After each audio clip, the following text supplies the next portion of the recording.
right, so,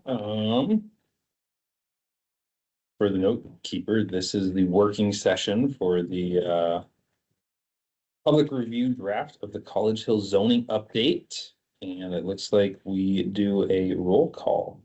So I guess I'll call it to order. Yes. Then we'll do the roll call. How about that? Yeah. Glad this is not on TV. All right, roll call. Alberhaski. Here. Gribovich. Here. Hartley. Here. Henderson. Here. Johnson. Here. Moser. Here. Stolnaker. Here. Watkins. Here. All present. Oh, we only have one agenda item, and it is the commission work session related to the public review draft of the College Hill zoning update. Hey. So I think it's just supposed to be a casual conversation. Opportunity for you guys to ask questions. We're happy to go, Leslie's happy to go over anything that you have questions about. We have her presentation pulled up and the zoning map pulled up. So if you have questions about that, we can go through any of the presentation parts of it that you have questions about. And you have your code, so it's just.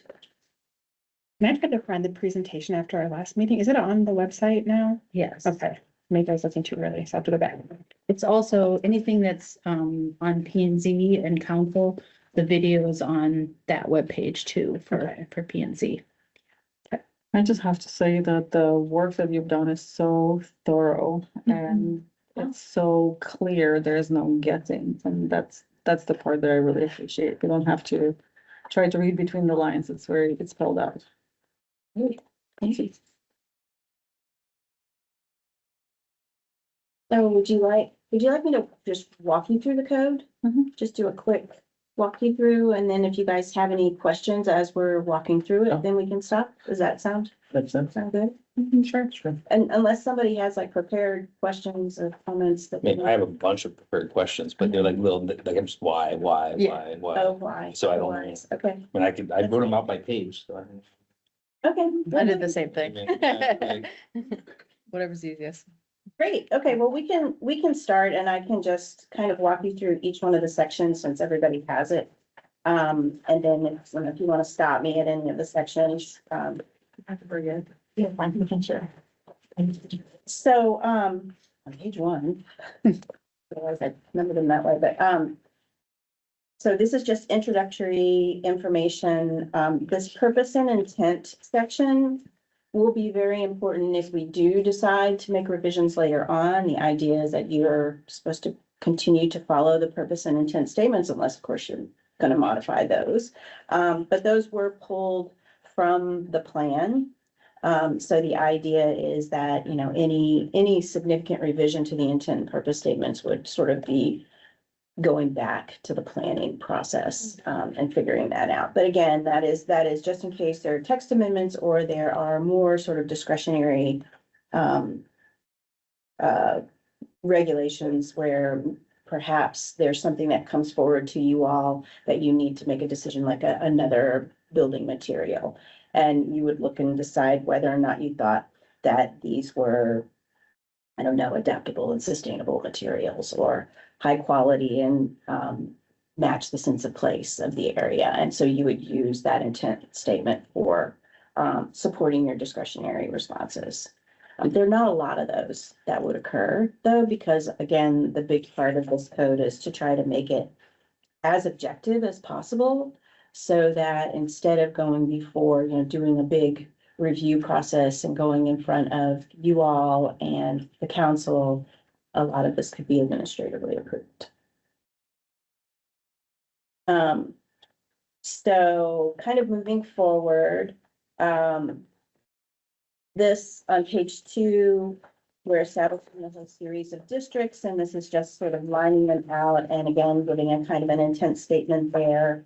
And then they're mapped on the maps that you all have. And then the sort of first key section is the building types. So this is all of the kind of building form regulations, the building massing regulations. And the table at the bottom of page 3, which is building types by district, is one of the most important tables in the code. So the idea here is that, once you find your property on the map, you identify what your zoning district is, then you would go to this table, and this table would tell you which building types are allowed in your district. And you can see some of the districts there aren't very many building types allowed, and some there are quite a few. And so the idea is this, in the blue and the orange areas, it's really flexible so that we can get a bunch of different types of housing in those locations, whereas the purple is just storefronts, and the green and the yellow are, meant to be houses, yard houses. So I have a question on that. With this proposal, is this consistent with what exists there today? It is in the neighborhoods, but in these locations, I will say, let's just start in the middle. So the purple is pretty consistent with the storefront buildings that exist there, although we've allowed for a lot more height. And that is specific to the plan, but the sort of ground floor storefront and those uses in the upper story, that's fairly consistent. The height it's much taller. But there are new buildings that have been built recently that have been improved at those heights. The blue is, it's kind of a mix of what's there and what's not. So the blue allows for apartment buildings that are bigger. But it also allows for kind of smaller buildings like the houses that are currently there. It also allows you to kind of connect those houses and maybe make a bigger sort of house or build a new kind of house, and that would be the multi-unit house. So the urban general building would be an apartment building or an office building that the university might build or something like that. But then, that there's probably not going to be any office buildings built. They'll probably all be mostly residential. There are not a lot of townhouses or row houses in the area, and I don't think there's any there may be some down in the southern part of the blue, but that would allow for new townhouses in the blue. So there's a lot that would be allowed in the blue. And that's the area where we're anticipating a lot of change and where we want to see a lot of change. And then the Annex 3, the orange, again, the multi-unit house was sort of modeled on the existing buildings to some degree, to have kind of the pitched roofs and the porches and all of the kind of standards that are in the College Hill overlay right now. The idea of creating, house-like buildings for multifamily residential. You can also do the townhouses, which is the row building or row houses. And you can also do a single family house in there, but we hope that doesn't happen. But the idea is to get multi-unit houses in there. So those two are probably the areas or chain of change, although the orange, we're trying to change it kind of incrementally. We're trying to give it more developability and kind of keep the character of the area, but it'll be different. We want to trigger redevelopment in those areas. But then the yard house is definitely modeled off the existing buildings in the neighborhoods, definitely. And part of the reason for including the neighborhoods is because there's new construction that's occurring in those neighborhoods that doesn't match the current character. The kind of front garages, duplexes with 2 garages on the front, that doesn't match what's there. And so the whole point of those zones is to kind of maintain what's there. That's a really good question.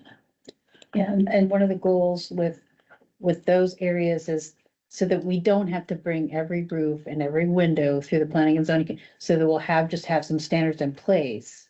So that people want to build something on their property or change something to their property, we'll have standards in place that we can just, review it against the code and then issue the permit. So that was the goal for those areas. So I guess it sounds like this is the case, but if we adopt this, then we're not gonna end up with some non-conformance with the way this has been designed. You might, because you just kind of, we can't. You get what do it you all, have, But you the try idea to was. you try to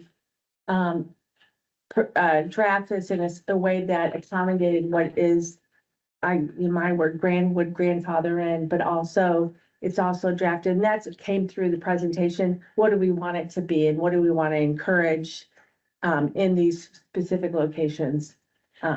Yeah, so nothing has to change.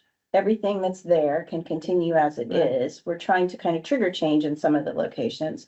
But yes, in fact, what I found was that some of the standards that are in your current code for the neighborhoods make a lot of non-conforming lots. So we did reduce the sizes of the lots slightly, just so that those would be conforming lots. So, yeah, but yeah, there's gonna be some situations that are a little odd and don't quite match. But we did try to match sort of the setbacks and everything, the front setbacks too.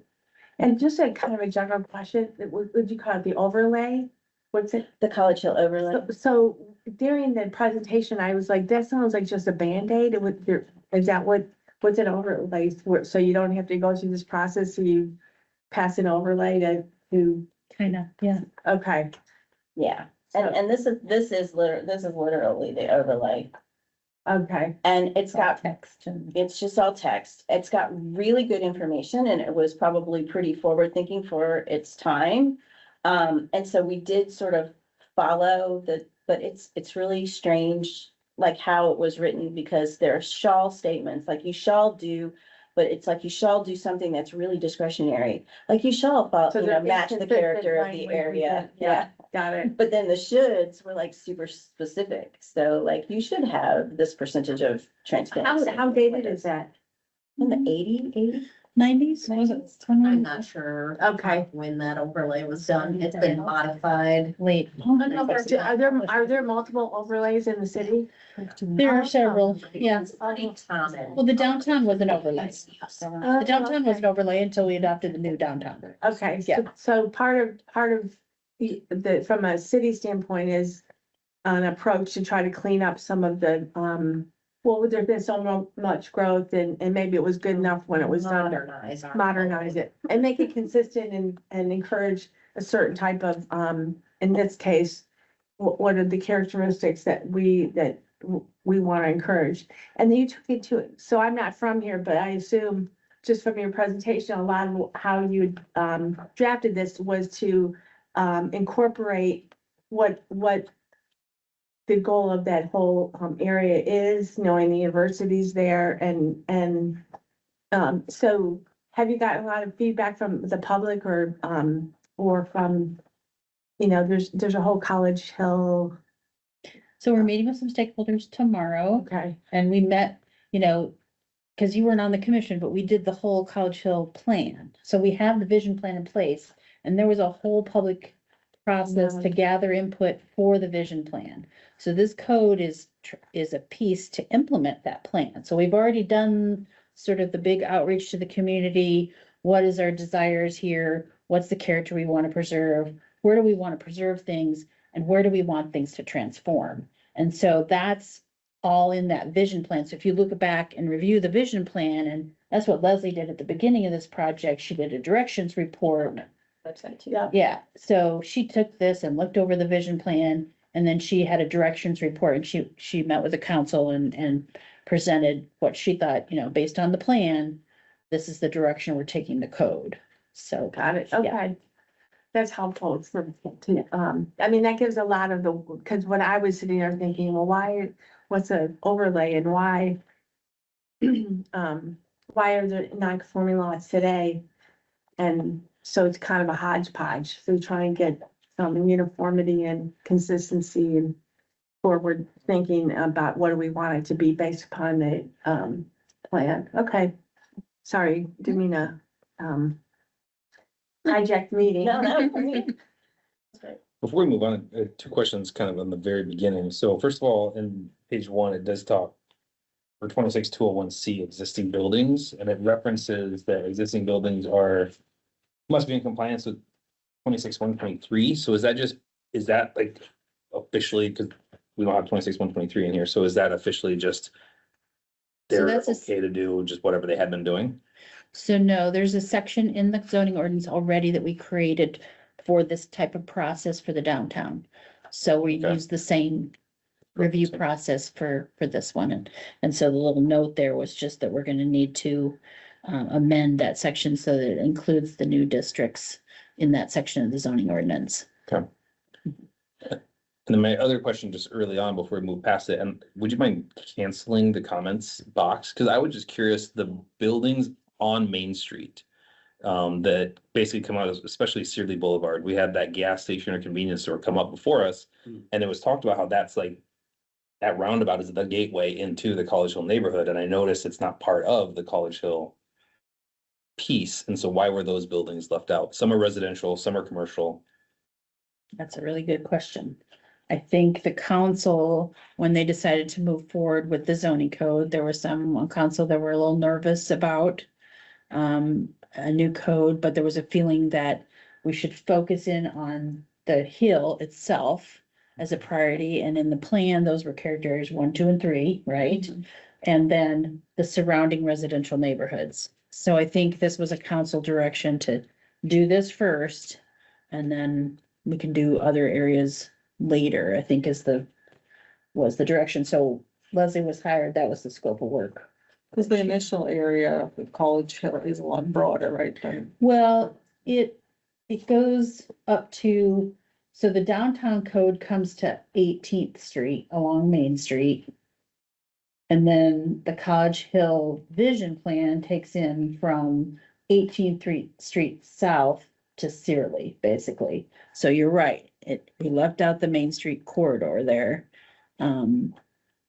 That right now is zoned R4. A lot of those houses on the west side are zoned R4, and then there's some of that commercial on the east side. So yeah, it's, And so that was Not council perfect, directive, right. so that's not something we can necessarily put on discussion.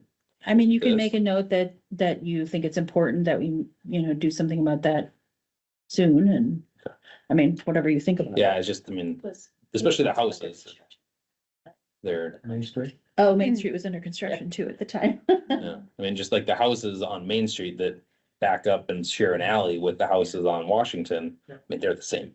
Like, Yeah. Same neighborhood, same, Right, so it feels weird to leave. And I don't know, And you there's have always the gonna be a Camp and Hill weird in the roundabout. delineation, right? Like, there always has to be a line, I get that too. Yeah. Backyard, or is it Yeah, it just, one street over? right. I think of Main Street and those houses there is the same as I think of Washington. So I don't know, to me, So that goes to another question then, which I thought when we were listening or a couple weeks ago. When you're doing these new districts, you're gonna take this type of, district and move that along as we go to other places in the city. So to your point, when we expand this to Main Street within that broader, footprint, you'll use some of the same, work you did around these new zones for other places. So these are. We could, but maybe Leslie had a comment about Main Street, we haven't really studied. Yeah, I will also say, I feel like the plan is a little slim on Main Street. It doesn't really give clear direction for what's intended to happen in that area too. So it made perfect sense to me, with the scope that it wouldn't be included. Because even though those houses are similar, they're fronting on a major corridor. Mhm. And so it sort of seems like they should be something a little bit different. But to answer your question, they could be. They were written specifically for this location, or at least the College Hill districts are, and so we would need to make sure that it all matched. But as you can tell from the code, when we get to the building types, there are columns. And so you could use the same building type in another location, and just give it another column if it needed to be slightly different, and sort of add it on. But it was very much developed for this area, specific to this plan and specific to the geographic area, which is the way that I always write codes. So I wouldn't want you to copy and paste, and I think that that's part of the problem. I think the reason that there are non-conforming lots in this area was because somebody just sort of rubber stamped an R district to this particular neighborhood from somewhere else. I mean, I don't know, but that happens a lot. And so you really want to make sure that you're matching the specific location. I mean, there are obviously these were all older neighborhoods, and, north of 12th Street, there's a whole neighborhood there that's very similar to, the College Hill neighborhoods. And so it could be with some of those R1 and R2 areas, it would be appropriate. but we need to kind of have a plan and have some outreach and discussion about what's appropriate. So it could be that some of these would be appropriate in appropriate locations, similar locations. Survey what's on the ground there as well. Right. I just think, you know, it makes sense not to have a, you know, a checkerboard of some code that you, as you move around the city, it's like, okay, which, but I agree, you're not gonna count it that if it doesn't make sense for the overall character of the area. I mean, it'd be sweet probably if you could make this all storefront, right, along Main Street. But that's not gonna happen because there's a bunch of, there's some commercial storefronts, but a lot of it is residential. You probably, unless you are just like a super city, you probably don't have the market for that much ground floor storefront use. To some. Most places don't, and that's a problem with a lot of old codes is, yeah, they're just miles of corridors that are zoned commercial, and you can tell they're spotty and they're not successful. So you would want to be careful, but yes, you know, it would take some thought to do that area. Well, that's why so it makes sense to try to tackle one piece. Cause that sounds like a whole other, can of worms. But the structure of the code could be the same, and I think that was our goal overall, is Right. to say, if we like the structure of this, we can fit the pieces into this structure. We can create new zones that are appropriate for that location that would fit into the same idea, so everybody gets used to using this code. That's what I, you know, that's what I think would be, if I'm like a, contractor or in developer, to have, consistency and something that you're gonna build off of as you move through the city, makes sense to me. Sorry. Everybody comfortable in here? I was feeling a little warmish, but maybe that's just me. Did you have other? Not yet. Okay, so, I have a question on page 2. okay, The very first, the storefront, district, mixed use storefront. We talk about obviously storefront on the ground floor and then above residential. Is the intent of that to be residential only? Do we think? Or no? no, it just Okay. says such as residential in the. upper So if story. someone built a building and they wanted it to be a 2-story coffee shop or whatever it is, it's like, it's not just, that's how I read it in your presentation and marked it here, and I just didn't know. Yeah, so there's another, that's actually kind of a good segue before we dive into the building types. So so if the building type table is the one key piece of information, the other key piece of information is. Sorry, I should have 64? Yeah, is the use table on page 65, yeah.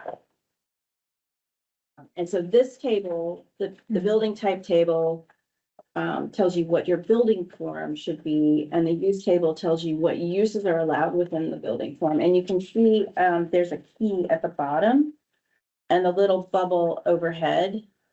So the little circle that's split in half says anything that's, allowed in the upper stories or the ground stories.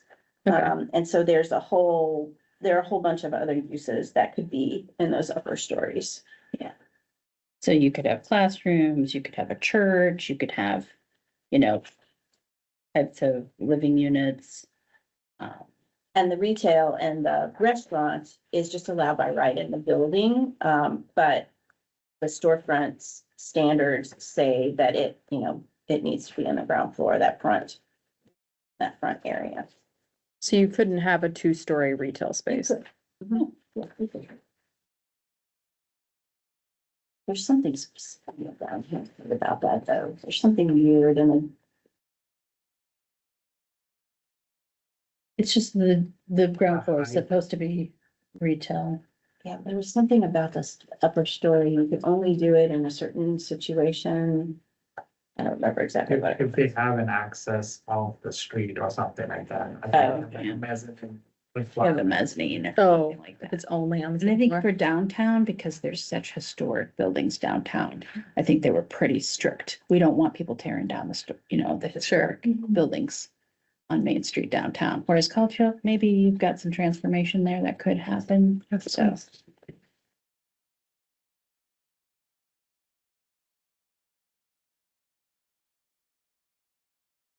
Okay, thank you. So this whole front end section of building types, so from page 3 to the first building type, pages 3 through 10. These are all standards that all apply to the building, to every building type, and they're standards that kind of help to explain some of the pieces. So similar to the downtown code, we do use street frontages. We use primary street frontages, which are mapped as the kind of gray dashes that you can see on the map. And the idea is that the primary street frontage is where the fronts of the buildings need to be. That's where the storefront is required. It's a little bit different from the downtown code because the downtown code has frontage types. But as you turn the corner, it's a little bit, we found that it was a little too tight. So we're much more flexible on non-primary street frontages. So every building has, so this sort of definition of what's the front is very important to this code. And you'll see in the building types that there are standards for the front, and then there are standards for the non-front or the non-primary. We call it primary street frontage or non-primary street frontage. So that gives you the flexibility of putting in a driveway to access your rear parking, or to have a little bit less window coverage. There's still window coverage required, but a little bit less on those sort of side streets so that you're putting all your money in your, in the primary frontage. So that's explained in this upfront part called street frontages on page 4. And then there's a couple of other standards that I just want to point out. If you look on page 6, this illustration here is explaining a couple of the ways, and I think I talked about this in the presentation, the ways to kind of break up that sort of street wall. So 10 years ago, we were like all about the street wall and, building a street wall. And now we're like, well, that's just a little too much, so we're sort of pushing back. So we've learned. But the idea is that if you have a really long building that you have to break it up. And then there are a whole series of standards outlined in this front end part for either doing a forecourt, a little courtyard at the front entrance, or what we call a street wall plaza, which is just an expanded streetscape area where you could have seating for a cafe or something like that. So we have some pretty specific standards about those. And then in the site design section, there are standards for landscape and seating and all of that has to occur within those two as well. And then in this front area is where we line out the private open area. So at the bottom of page 8, and the bottom right-hand corner is the beginning of a couple of columns of explanation about what is private open area, what would we consider to be private open area. So there's private open area required, and that's a term from your downtown code carried forward. And the idea is to just create some little outdoor space for every bedroom. Usually it would be unit, but since we're talking about students, we're doing it per bedroom here. And the idea is that in this location, you can use a balcony or a rooftop terrace or a courtyard. The forecourt can count towards it, except for the pathway through. And then there's just like a little calculation that everybody has to do for either doing common space or open space per unit. So the open spaces per the unit would be like things like a balcony, or if you were, you had a private terrace off of a roof terrace off of a unit or something like that, or common open space that everybody can access in the building, and that can count as well. So just like a backyard can count. Just back there. Yeah. So every one of the building types for residential units is required to have this space. And then there's just some standards about, driveways and parking and trash and recycling locations, which is consistent through all the building types in this upfront part. That's on page 10. And then each one of the building types, starting on page 11, has, I don't know, it's different for every code. I think 6 pages. Is that right? 6 pages. this front end page that is just, some images. And please look at the images and tell us, tell us what you feel about those images. Many of them were taken from either the downtown code or the plan. Or just new construction that I have found in image preference surveys, people have really liked. So those are meant to kind of convey the intent of what we hope to see in these locations. And then starting on page 12, I'll just kind of, I don't know, is this too much? Is this helpful? Yeah. Okay, so starting on page 12, this is all about building siting. So this page, this part of the table and these illustrations are about building siting. So this is just sort of your standard stuff. It's, what are your front setbacks, but we use a building zone. So the idea is a required building zone means that the building has to be built up to. The downtown code has a required building line, but then it gives some flexibility of 5 feet on that line. So we're defining a zone because in some instances, we don't want the buildings too close to the street. We want to give it a little bit of space, especially if it's like residential or apartment units or something like that. And so we may have defined a little bit bigger required building zone than just 5 feet.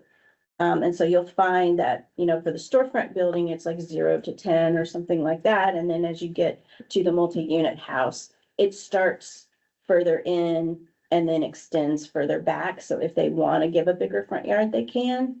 But we're sort of saying, we need you to give a little bit of yard, especially like in the orange areas. It's not quite as deep as it is right now. We did give it a little bit more developability, but I think it's 15 feet and some of the buildings in that location are 15 feet back. So that's, what this section is. There's also a part in here called primary street wall, which is bubble number 2 on this page. And that's, I think, pretty consistent with most. We have a percentage. So we're asking them to fill that front property line, that primary property line with as much building, up to 85% building. But in some cases, we have maximum building width. So the street wall is defined by a maximum building width, meaning that we want the buildings to not be any bigger than this. So that street wall is all about the relationship of that building facade to defining the streetscape area in front of it. And this is also where you'll see that primary street wall variation, which is the incorporation of the forecourt or the street wall plaza. So we're putting that in the table so somebody notices it and then referencing them back to that upfront part about the forecourts or street wall plazas. Then the next page is about the outdoor space, the private open area, and then any kind of garage or surface parking. So this is where a detached garage parking would be. So like for a yard house in N1, on the yard house building, this is where the setbacks would be for it. But it's also where if you have an attached garage, like garage at the back of a mixed use building or an attached garage to a townhouse, this is where that garage door location is referenced. So it has to be on, the rear facade, or it could be on the street side facade or an interior facade. So that's where all of this information is located. So this is where there could be houses that don't today that are sitting there that don't have that. They have the garage door in front versus on the side, Right, but going forward, right. it just looks better. Yes. Yeah, okay, Absolutely. Yeah, I mean, we're looking at the storefront building, so that's on the yard house building. okay. But I'll show you that in just a minute. But But same yes, this is difference. the same, because each one of the building types is laid out in the same way. Got it. Mhm. So we've approved several recently with the garage in the front though. Mhm. And so can we, Which were special asks. right, Yeah. can we, like, if we get more requests coming in, knowing this now, can we pause? Like, how do we deal with that piece when this hasn't yet gone through? It's a great question. Yeah, that's a good question. I think you can, have a better idea of some of the options, I think, that are available. We've got it in a draft code that talks about how you could tuck the garage behind with the driveway, or there's some different options to do it. I think it's an important thing for us to go through here because we may get some people kind of rush into the Mhm. well. I don't know if we will, It's, but it's also inconsistent with the plan, because the plan very much says, you know, to match the context of the area, the character of the area. and so does the overlay, but the overlay is That's what I so meant. vague, yeah, that it's been hard, It has been right? hard, Yeah. yeah. And we don't want to discourage development, but it's been challenging, yes. Right. We have met with, and some came to the open house, some of the developers that are working in the area, and, I mean, there are some new. They heard us, so far they haven't complained about, well, the ones that I've been talking to haven't complained. But, you know, so I mean, I think there are people that are working in the area that understand, Mhm. so there's always gonna be one or two that just won't care. Yeah. So.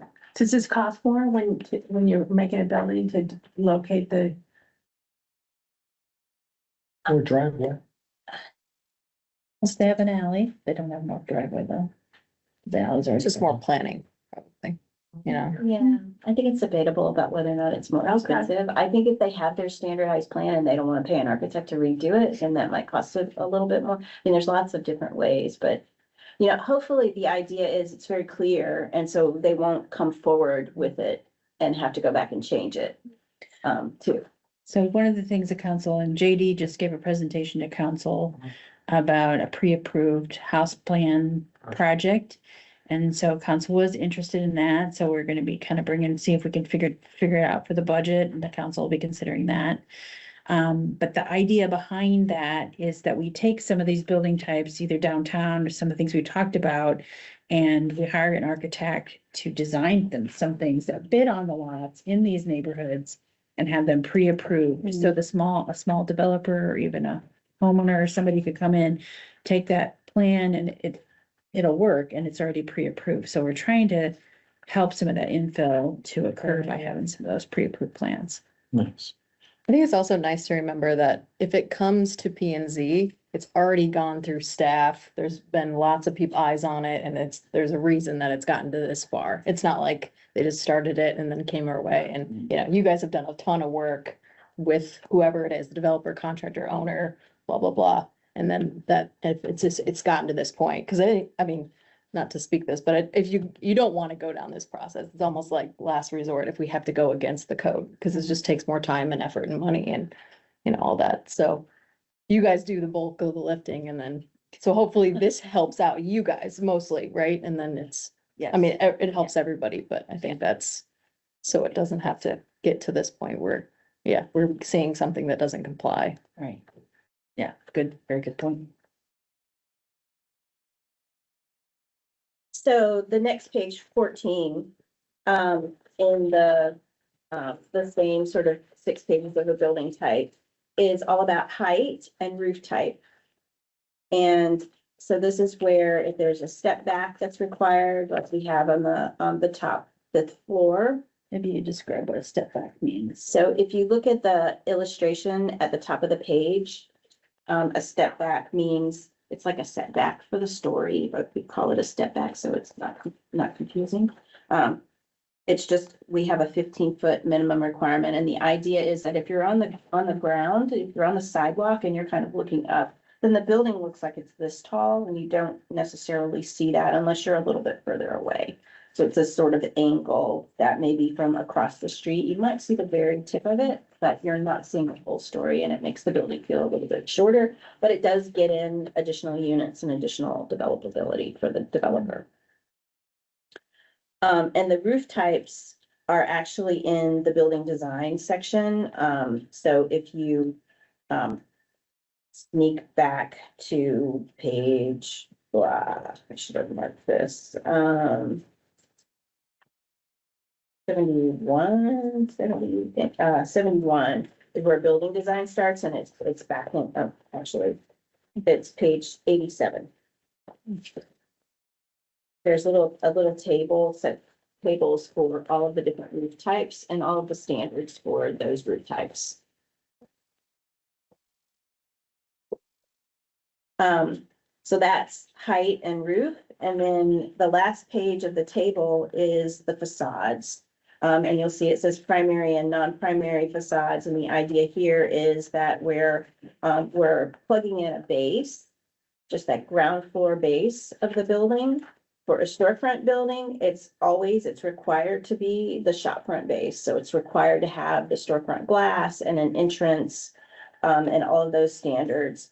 On the sides or on the rear, if this building were to extend to another street, it could use the stoop or the porch base, and those are also in the building design section. And the reason that they're separated is because they're pretty standardized across all of the building types.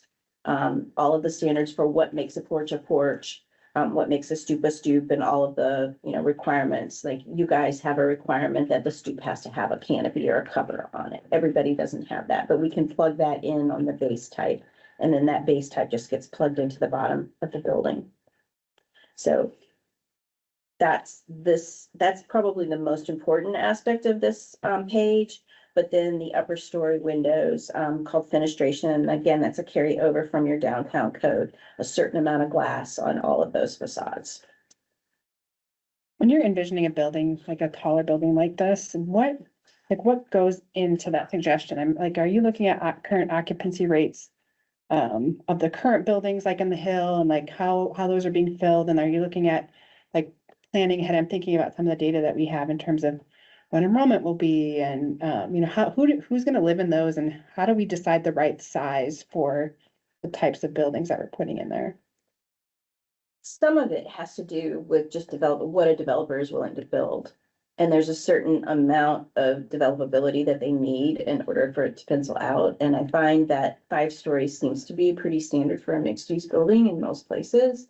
So it doesn't necessarily have anything to do with how many units, but I know that one of the parts of the plan, and when we were talking to the neighbors, even at the beginning of this process, was that they want, it's gone. They want as many of those units to be built that developers are willing to build. And right now you've got developers who are willing to build in that area. Just in order to try to relieve some of the pressure from the students living in the neighborhood. And so if you can get more housing in that area for the students, then hopefully they will not be renting the houses in the neighborhood. They'll be renting these nice apartments. Okay. I mean, to some degree, it's whatever they want. It's cost, and it's wherever they want to live and what kind of place they want to live in and so on, but still. So there was a study done during the vision plan. We had an economist that studied the market in the area, and the plan has a market analysis to say, there was a desire to redevelop some portions of this, and there needs to be a market there.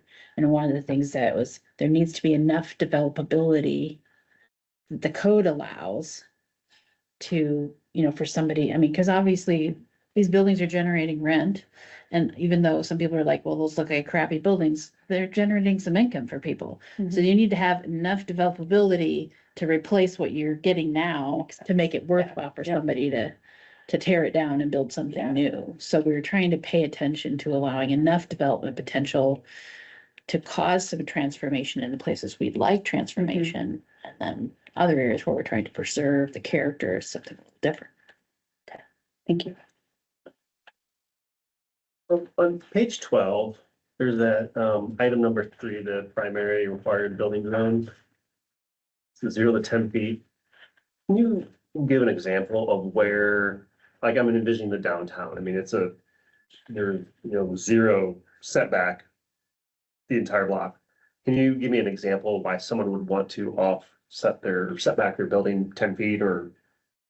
Yeah, so if you have any kind of an inset entrance, that would count towards that. So we're Okay, just so giving it's a little not the bit of- entire front of the building. No, but they could. Okay, They could do that, and I have seen it. Well, you actually have some examples on College Hill, on College Street, where there's like a little patio in front that we don't like because it's got a fence, but and okay. we see, but there is this sort of option to do a We're little not bit allowed of, sharkies.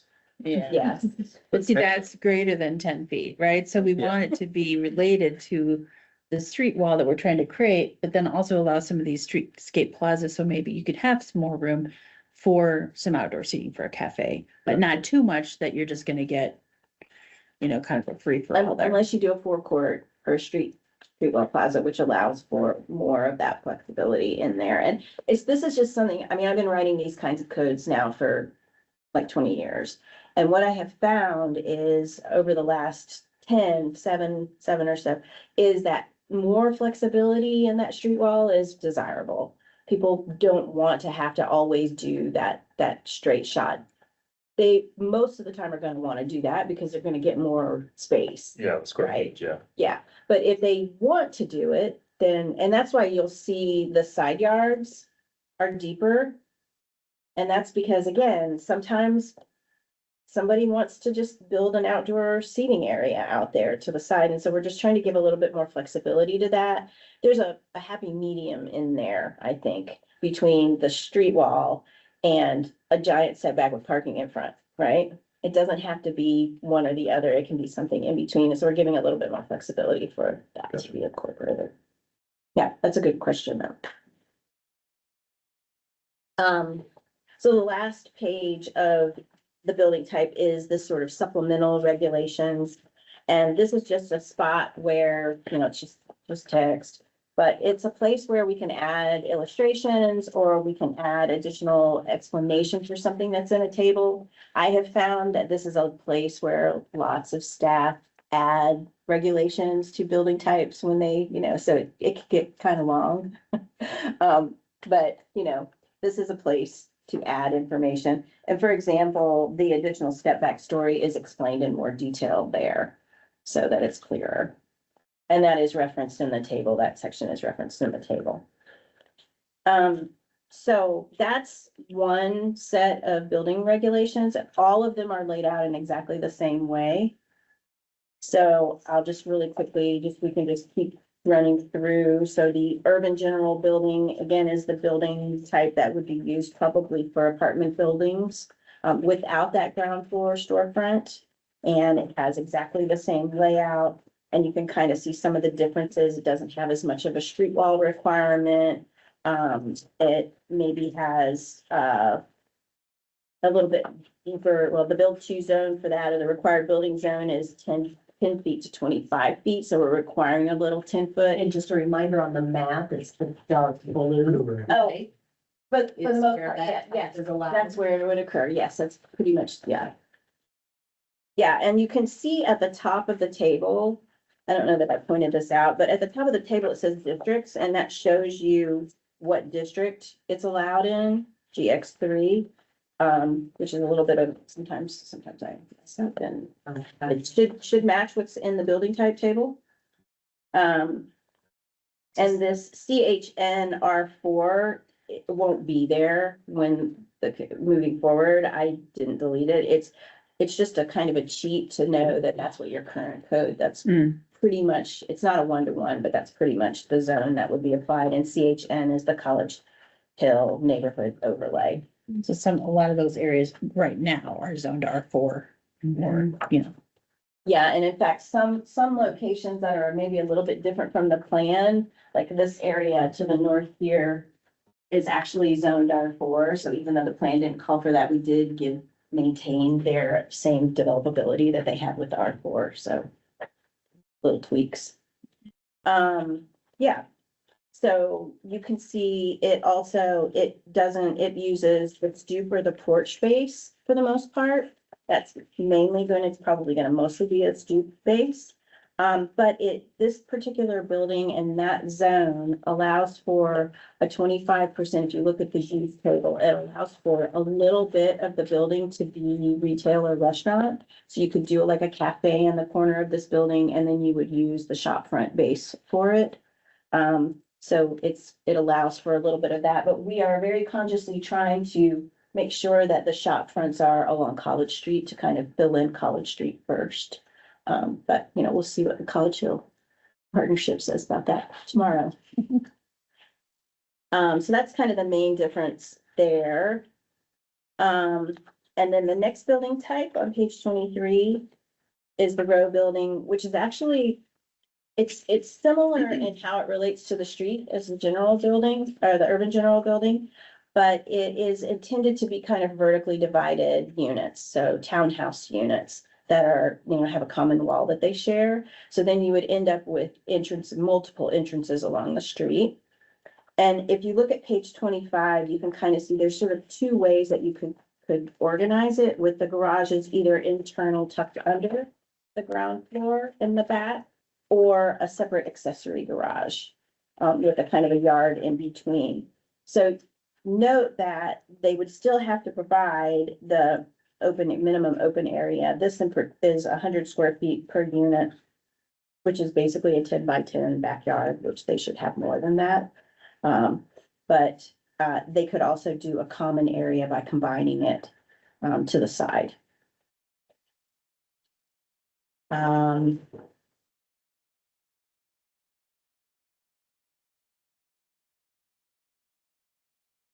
Otherwise, very, very similar, heights are different. We do have a maximum story height here, and that's just to keep them from being too tall and skinny, which I've just found irritating. This particular one on page 28 in the supplemental regulations kind of illustrates and talks about how you can have multiple buildings on a lot. There probably aren't any locations where this would occur in College Hill right now, although I guess it could be like if somebody were to buy a whole block, they could do something, you know, that's like somebody do that, where they did a courtyard and did a whole series of buildings along the courtyard. So that's what this set of standards is kind of lining out. How you can kind of maintain those fronts either being along a street or along a courtyard, but you can never turn them so that, you know, they don't have frontage either on a courtyard or on a street. You can't front them on a parking lot, for example. Are there any scenarios with this proposed draft that other parts of the building code are gonna have to be changed?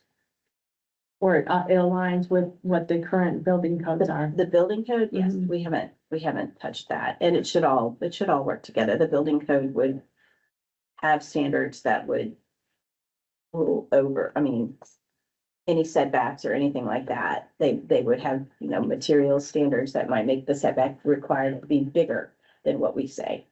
But we don't touch the building code.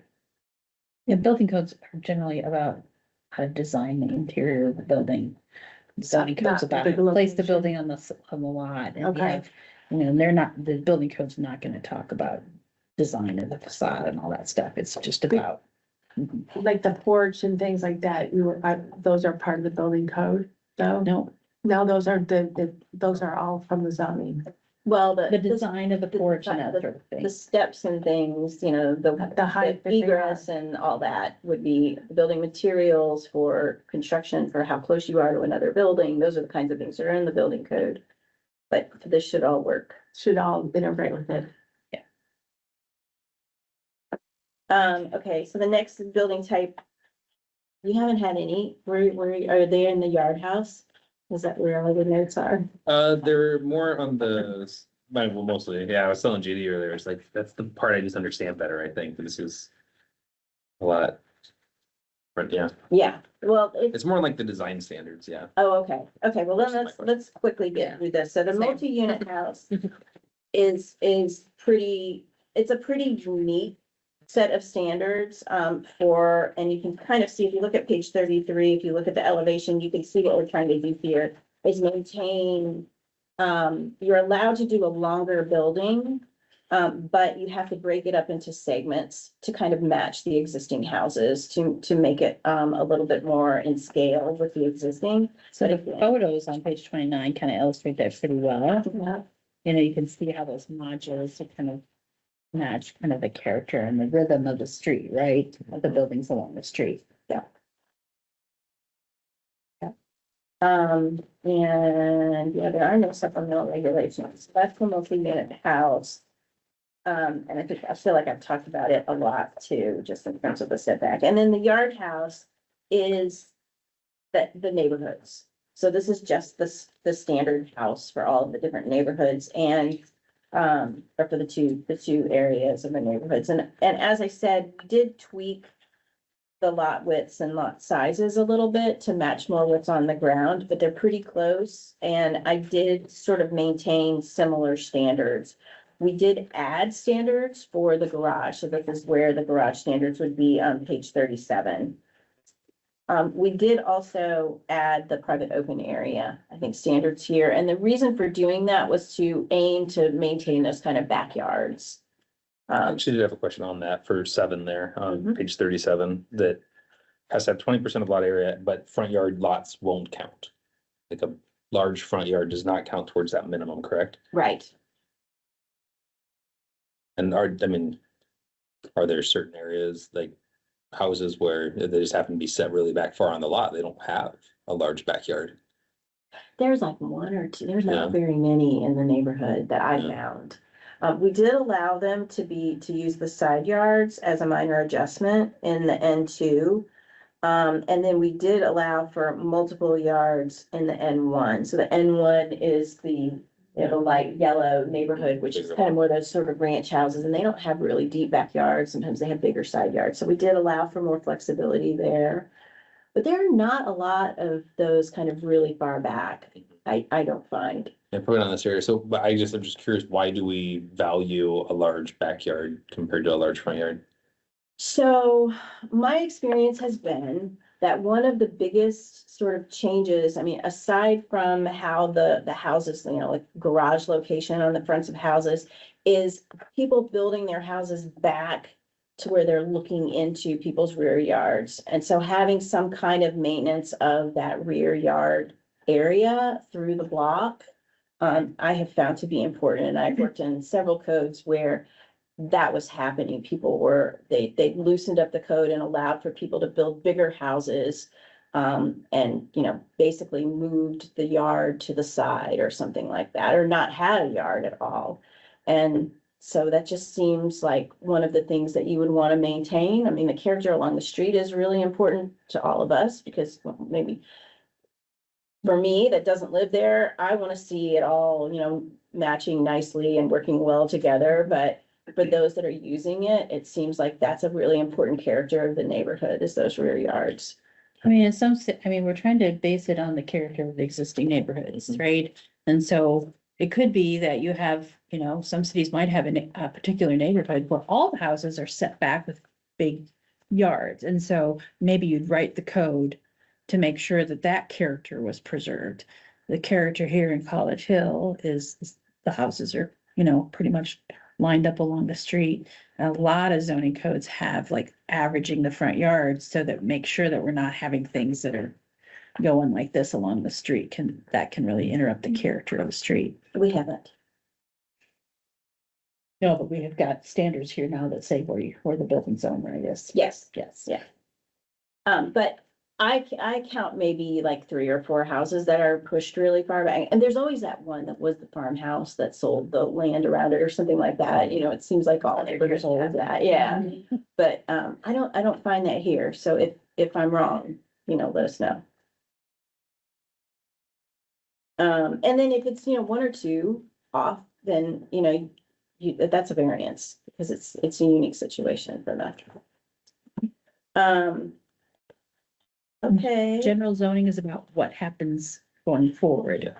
Anything that's happened in the past is grandfathered, right? So before we move too far, I had a question on 38. Okay. Page 38.13, the 25-foot max height. That doesn't seem very high. Maybe I'm just like not good estimator. I think it's your current code. Is that, and so like a normal 2-story with an attic above the 2nd story that falls underneath the 25? But that's not how it's measured here. Maybe talk about the measurement that we're talking about here, right? We're measuring to the top of the wall and then the half story. So you could do a 2.5-story house. Yeah, and in general, 2.5-story houses are 25 feet. I just noticed Right. and, so you can't do like, if it's 2.5 and 26 feet, it would be in The violation. 25 feet doesn't include the roof here. It just includes the top of the wall. Okay, so then the half story above the 2nd floor is in addition to the 25 feet. Right, and generally, if you think about your ceiling heights in a house, Mhm. they're like 9 feet tall or 8 feet, older houses are 9 feet tall. So you think 2 stories. Yeah, that's like, That's that's what I 20, was and then thinking, you so got there's another 20, so that's where I 5 wasn't feet. sure if then the second, or the, I guess, the second and a half, the 0.5 above. So right So next, 25 to the. Yeah. Top, and then that second might, so the peak of your roof might end up being 30 feet or something, and that's allowed. So. Yeah, the diagram is wrong. yeah. I thought so. The story height is minimum, that is like 9 feet. Yep, So if you count. If it's 2.5, you're gonna be over 18, 25. and- Yeah, but if you count half, it will be 22.5 instead we round it up to 25 feet. That could account for more habitable space. The other problem we have right now, we have the standard 35-foot everywhere. And we've had some problems where, well, we just had a recent example where somebody had a ranch style house, and all the houses in the neighborhood were ranches. So they were 1 story tall, and then somebody came in because the building height allowed in all of our R1 and R2, it's 35 feet. And so somebody came in and built this giant thing next to their 1 story house. And it's completely out of scale with everything in the neighborhood. People were like, oh my gosh, but it's built to code. So I think the 35 feet is the current code is out of whack with what most of the character of our neighborhoods are. We don't have a lot of houses that are more than 2.5 stories tall. See, I saw by Texas Row House. Yeah. I know, when they built it, I was like, what is that? I know Yeah. exactly, yeah. Yeah. Oh, Yeah. that's fine where I live. Yeah. Yeah. It's a good looking house, it's just out of character of what's around it. Yeah. And I think the 25 must be from the downtown code. Yeah. So that. so then just to verify this graph on page 38, or the visual Yes, it's 13 wrong. there. It should, yeah, because there is a little roof there. It should Okay. go to the top, yes. That helps. Yes, sorry about that. Good catch. Okay, there is on page 40 and 41, there's this little allowance, and this is probably the one thing that is a surprise, maybe. There are a couple of, there's at least one location that we found in the N2 that has there's a big kind of parcel that could accommodate something different and unique. And there is an existing kind of cottage court, not like your cottage court that you just got on Clay and 9th or 10th. Is it 9th or 10th? Yeah. Yeah, that's not really a cottage court. That's like cottages and a walk to them. A court should have a courtyard. So it should have more of a space between the buildings. And so there's this one, location, like it's like a half block in the neighborhood that has, like, you can actually. see On it. Iowa Street, right? Right. Yeah. Looks like that half circle. Yeah, there, the stone half circle. And that's maybe not really an enclosed courtyard. It'd be nice if it was a little bit more enclosed. But so what we've done is we've defined One of those two. is what we're calling a yard court. So you basically would use the yard house, but we're limiting its height to 1.5 stories. And we're defining a courtyard that's at least 30 feet wide, that then these houses could be located around. So it would be, and you can see the image there. They're actually really quite nice. And there's one, were you just talking about the parcel on the north side on like 11th? Here. Oh, where the old factory thing or Yeah. whatever is. Yeah. That big spot. Yeah. So, there's probably not a lot of other opportunities, but this could be something, moving forward.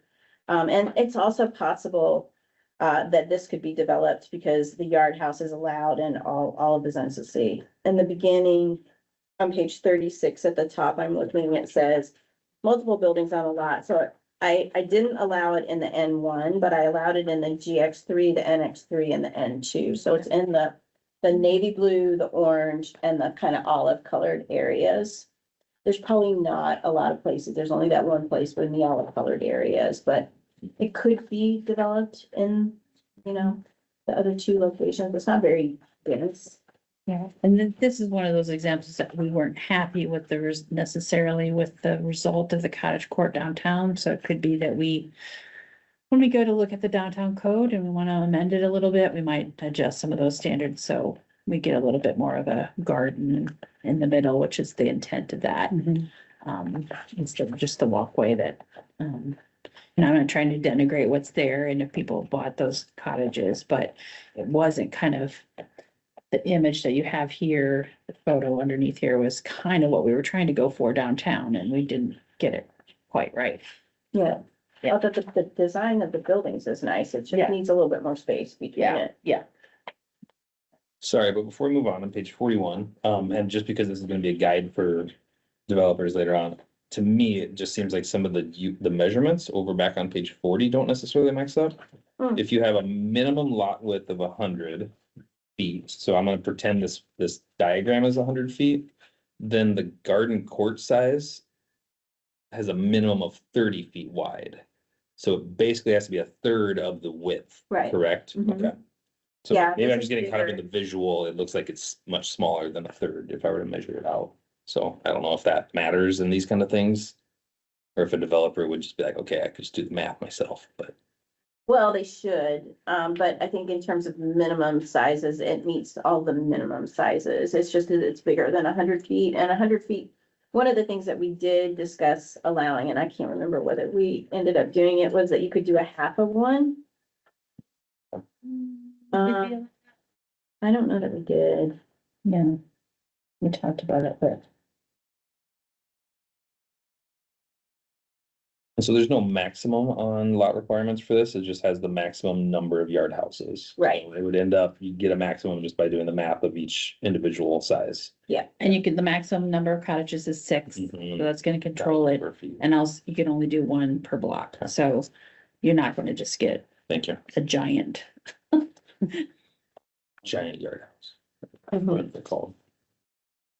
Okay, so I'm gonna skip over the specific building type, which is a building type that's the most flexible, and it's just for churches and schools and things like that. So it's allowing for a lot. The next couple of pages on 48 and 49, these are all the standards for the shop front base. So, it's 2 pages illustrated of what you have to do for your shop front on the ground floor of any of your storefront building. And then on the next page is I have 50. a lot of questions on this page. Oh, okay, I'm sorry. No, you're fine. So I like the minimum maximum height. That makes a lot of sense to me. It's for houses, it makes sense, but for commercial buildings, I thought it was interesting that the stories are measured from floor to ceiling. So floor to ceiling, what meaning interior ceiling is 14 feet. Yeah. And then you could have 2 feet of ductwork and 2 feet of structure. That's exaggerating probably in these small buildings, but then, and then you speak about, so if between the top of the window and then the band, if you have 3 feet, you're gonna need a transom window and you're gonna definitely have more than 3 feet if you have that much space. I just wonder if it makes more sense to be floor to floor height as 14 feet as opposed to the ceiling, because what if the ceiling's exposed or what if you have a drop ceiling? I just think that's not very clear. I mean, an interior to exterior. I just, you know what I mean? Yeah, I understand what you're saying. And I typically write my codes floor to floor. But the downtown code is written floor to ceiling, so I will go back and check all of that because I feel like I these, just think that could leave a lot of, and then right. you could be adding 5 more feet to the building if you're thinking interior ceiling. I don't know. That's just a thought I Yes. had, Yeah. I guess. Okay, I'll look at that. That's true. I never really thought about that. They probably wouldn't, but we can discuss it. And I guess that goes next in so the transom window and signage ban, if you have above your windows to the next floor above, if it's more than 3 feet, you need a transom window.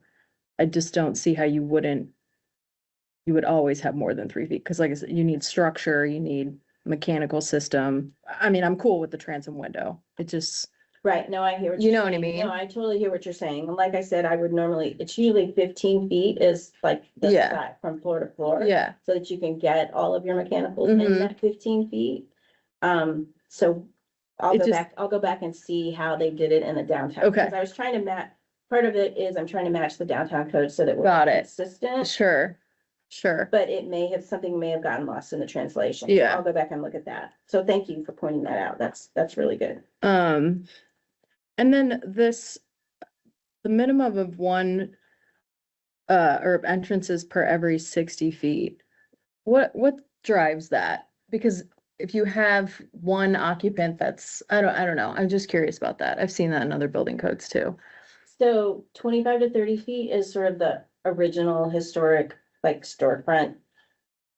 The cadence of, Yeah. okay, Rhythm, and so the idea here is that you're allowing for 2 storefronts, 60 feet, mm-hmm, without having that second door.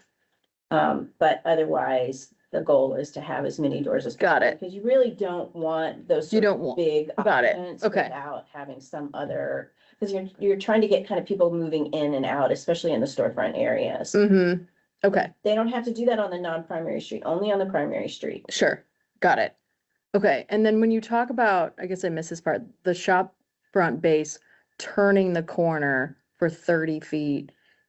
Does that also mean when it's adjacent to another building? Okay, No, at intersection corner. Oh, street- okay. Street, I'll add the word street. okay. Oh, I see. Yeah. Got it, Yeah, got it. I'll add the Okay, word that's street. just a That's- corner that's a lot that big- happens to have that. Okay. Yep. Okay. And then when you talk about your vertical facade divisions, you want the shadow line of 2-inch deep every 30 feet. That doesn't, you're not including mullions in that, because your window mullion is typically 2 inches. So you're looking for a cladding material, a facade material to make that division not a window mullion. Right, Okay, yeah, I mean, there might be some that are, well, like a typical window mullion is 2 inches. So I just feel like you could argue that that's, yeah, so the. you know what I mean? Yeah, But yeah, you're trying to, I get it when I look at the diagram. I'm just like, in theory, you could have a span of glass and that could count as that, which maybe you're okay with. I don't know. But if the intention there is not to do that. I think the intention was to really mimic the historic storefront character, right? And so you have them broken up, not just with giant long Yeah. windows. Yeah. Which is why you have that base or the bulkhead, which the word bulkhead is so confusing to me. Can we call it a sill or something? Like why is it that? Cause a bulkhead in any other term is the name of a ceiling. You know? yeah. And Mhm. so No, is that a that historic is the term or something? Yeah, it is Okay. the term, but Okay, I don't always use it. I just feel like if you just call it a windowsill, that would be easier. But maybe that's just me. When I'm It's looking not at a it, Window. It's really not. Yeah. but it's it's a your, wall. it's your It's a bit, wall. but it's the base. The wall. But I'm saying like the industry term bulkhead, it refers to a ceiling condition. So it's just weird to me that Yeah. I we're mean, referring to a it's- base condition. It's in every historic set Okay. of design standards. for I figured it must be historic. something like Yeah, that. Okay, It's a really common term. that's but- just me then. We can see if we can come up with I told another that word. Maggie's in our. I just look at these and this is what I'm thinking of future Maggie. So. I'm like, I don't even know what half of these words mean. Yeah, I'm just, Flashbacks. I can't wait to talk about materials. oh yeah, I have a little bit of opinions on that. No, that's it for that. I understand the intent of that and I think it's good to, right, I appreciate the intention part of the beginning of these, that here's the purpose of why we're doing this. You can work with staff, they'll work with you and talk about that. And the intent of it is to evolve. So I appreciate that, but Yeah, the 2 inches, used to be bigger. And in fact, sometimes it gets whittled down more, mostly because of brick sizes. And people are like, oh, you can't, yeah, but yeah, you need shadow. You need some Yeah, kind of, okay. even if it's, but we'll talk about whether or not a mullion really is. Yeah. Um, that's all I had. okay. Thank you. Please keep it up. So the stoop porch base is a stoop porch base because you can do either stoop or a porch and you can have both on the base. So that's why they're combined. They also are intended to be kind of the same elevation, so you're allowed to actually require you to elevate it. And these are for residential as well, like the neighborhood residential as well as the multi and everything like that, right? Yeah. So I had a couple questions on that, if it's gonna be applied to houses, for 50 and item 2 in the ground story elevation, and maybe I'm just not understanding elevation concept, but it talks about it has to be within so much of like the street sidewalk. And like if you live on a hill, I happen to live on a hill, so I'm like 10 feet above the street. Is that, or am I not reading this correctly of what it's trying to get at? Yeah, we should probably modify that for the, cause in all other situations, well, are there a lot of hills? It's College Hill, Yeah. and there's some right by Shirley Park, it's a and there's hill. some on Clay Street, Yeah. and, Okay. I mean, there's, and I live on it, so I like it, like, oh, my house is legal. Ah, But yeah. okay. Yeah, and it's, Well, for the, oh, no, that's true, because there is that storefront that's like, there are a bunch of storefronts that are, you're right. So, yeah, okay. Which one is that? Where is that? Number two, the bubble two on Page 50. porch base. So all the other building types are relatively close to the sidewalk. Mhm. So because of that proximity, I like to use the sidewalk because I also don't want new construction to be built where they intentionally build a hill. Hmm. So we've So- got the average sidewalk average elevation. So- Yeah, but still, Still it that could be, can it could all be the be- sidewalk and then it could just be a clean Yeah. hill up to the And we do base. have quite a few that do that. Yeah, so I think we just change it for the ends and leave it for all the others. To be from, like the average. Grade at the base. Cause there's really no other way to do it. Nice catch. Yeah. So then page 51, I had a question again on stoops, bullet or bubble 6. It talks about they must be covered by an awning or canopy. And it just occurred to me, again, sorry, but it's the only piece I know. So on page 35, there's actually a picture of my neighbors. And the White House in the picture on 35, his is uncovered. So in theory, if that were to be replaced by like a new building, like this would not fly. And I mean, it's already there in the existing neighborhood, so are we really maintaining the character? Or are we adding new requirements of character? Is it south of 12th? Yeah, this is across the street from me, it's in the College Hill, it's on Clay That's Street. Up at the Yeah, top. up at the Yeah, top. yeah. No, I know, I don't usually require the canopy, that's a I downtown. thought we had an option for doing either a canopy, or pediment, What, the or, picture? Yeah. didn't 35. we have some? No, but I'm happy to add that. Okay, Yep. it's We somewhere in did, we here. used to have, well, what it says is stoop entrance articulation. And you could either do the sort of side lights or the pediment and pilasters or a canopy.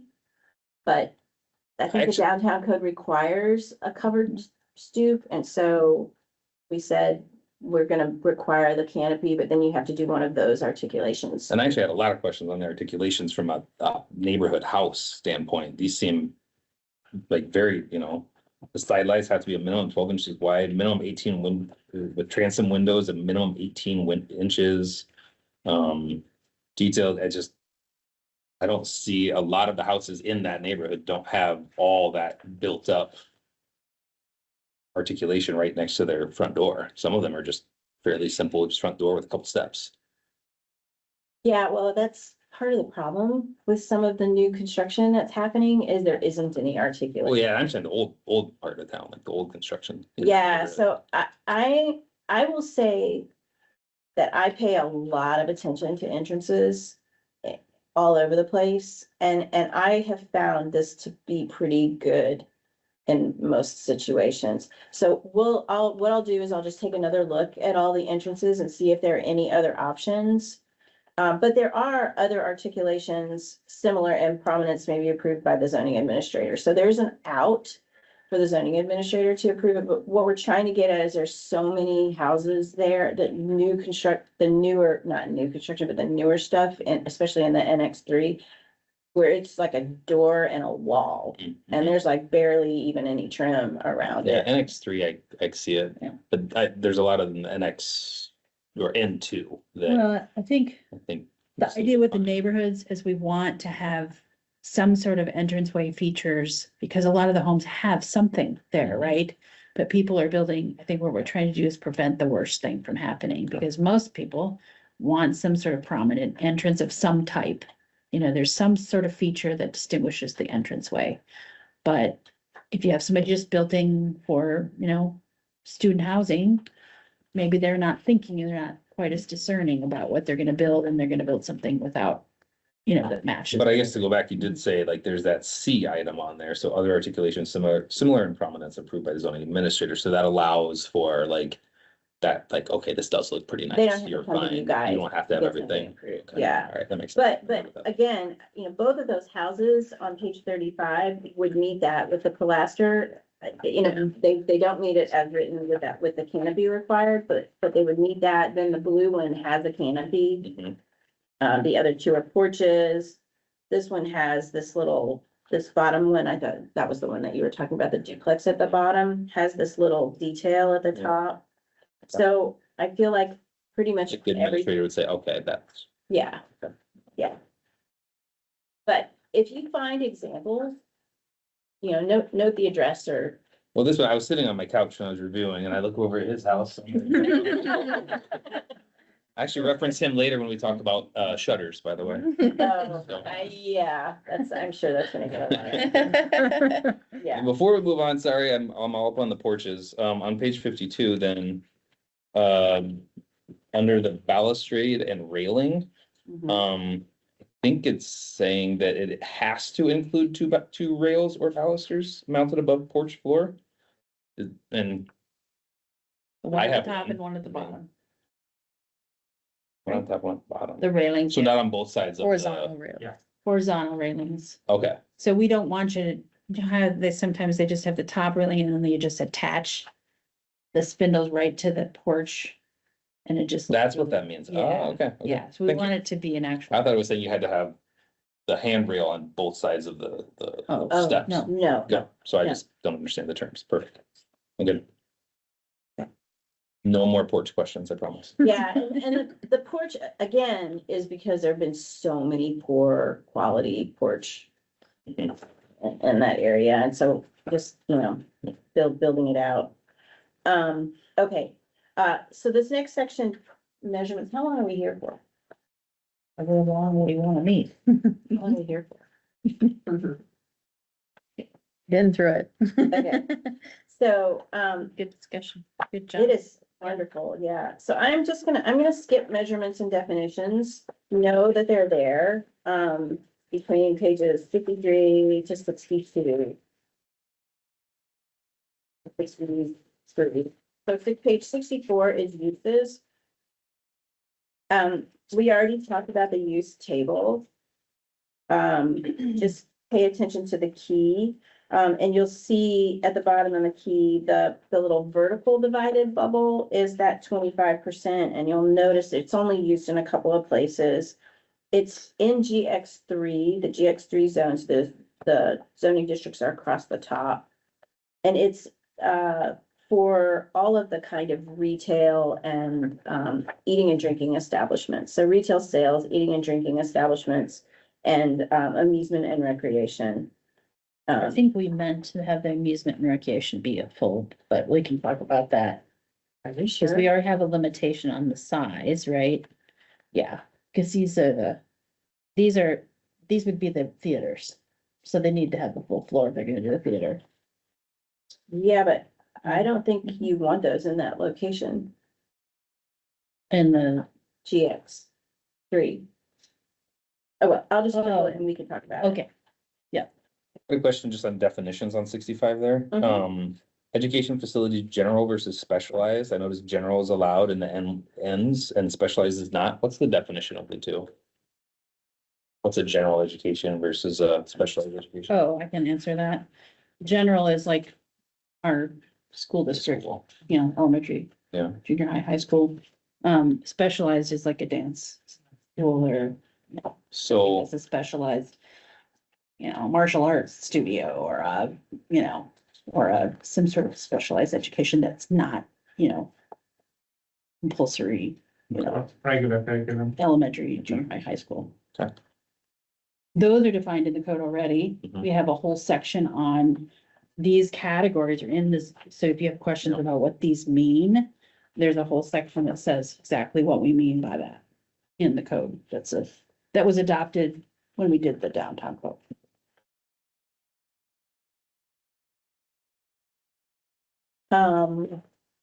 Most of the specific use regulations are very similar to the downtown code. So there's not a lot of, extra stuff in there. I think the only thing is that we'll be, applying the tobacco and vape retail sales. That the city attorney is currently working on, and we'll just be folding that in for this location. I do have a question on, so on the left side of that page, 26205B2, there's C, it talks about the hours of operation for eating and drinking establishments. And I think this only accounts for the top floor or rooftop. But I'm thinking there's social house specifically there on the hill has a rooftop patio thing, and so they would have to close that at 10? Yeah, Suds, I mean, that seems on College Hill that, I don't, why is there the limit at 10 o'clock, I guess, is. But grandfathered in. But there, I mean, it seems like that could be a usage that it would be allowable longer. This is consistent with the downtown, so we should probably make a. Well, I'm sure Kyle will bring it up tomorrow too, don't you think? Isn't he like part of one of the owners? Yeah. Of that? Social house, yeah. Okay. What's the other one that you mentioned besides the social house? Suds, across the street. Across the street. They have a rooftop? Yeah. Like, Patio. This last time I was there. It's been a while. it's been like 25 years for the record, but it's like, I don't know if it's still there, but yeah, it's like a. Yeah, they have an outdoor An awning? thing upstairs. Yeah. On the top, on the roof? Yeah, Oh, okay. It's still there, I'm assuming. we better go there after. Research. We're saying that those are modeled after the downtown ones? Well, that's Yes. language from the downtown. So I'm code. curious about The montage. idea Yeah. of downtown is there's not a lot of rooftop. Thinking like Yeah. Montage is open. Well, patio. but even if it says top floor, we've got the one at Fourth and Main, which is what, Voodoo or Jokers, whatever it is that. That's- But So yeah, Irish, whatever. space outside, My time, Right. outdoor space. Okay. right? So, but they're not open after 10. It's a restaurant. No. So the downtown is they're trying to say, we've got a lot of residents. We're trying to Sure. preserve the area for permanent residents that Sure. are buying condos downtown. It is a different thing downtown than College Hill. We got, Mhm. a different character. You got Mhm. college. They're not students. going out until 10. Yeah, that could be. So it's a good thing to try to take a look at it for College Hill. But that's Yeah. the reason it was downtown. Yeah. Yep, okay. Anything else on uses? Okay, so the accessory uses and structures, pages 68 and 69 are, pretty straightforward. So this is additional information about,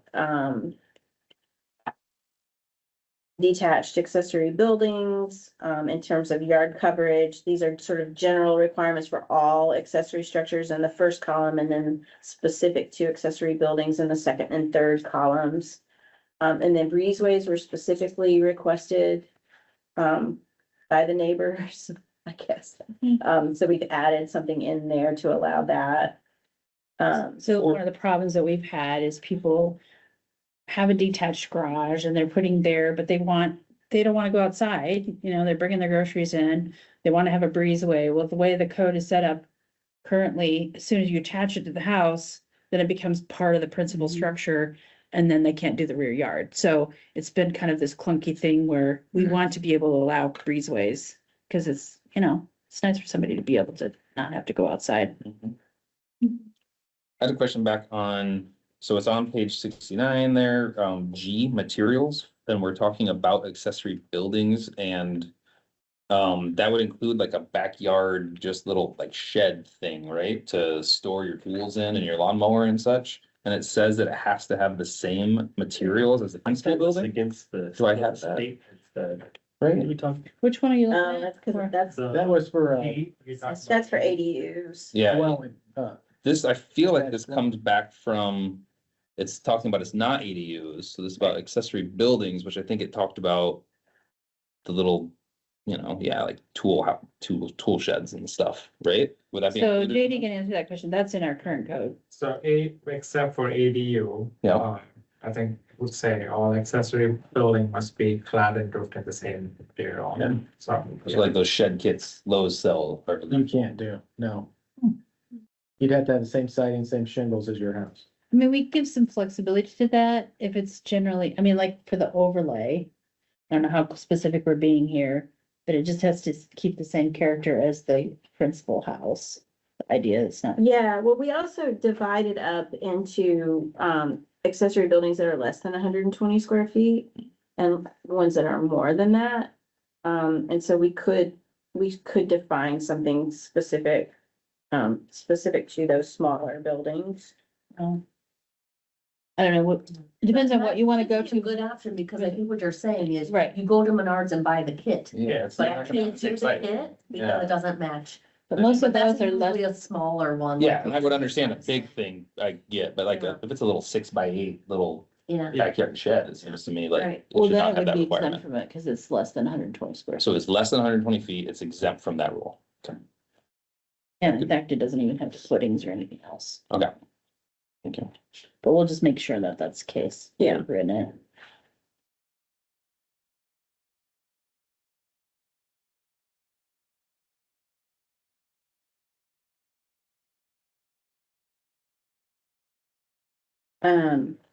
Okay.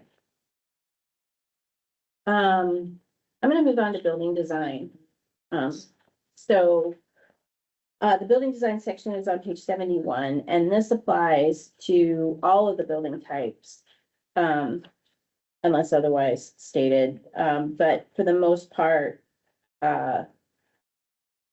we're looking for building, materials, windows, balconies, those kinds of things that are normally in sort of design guidelines. But these are all written as objective standards, and they're also very similar to the downtown code.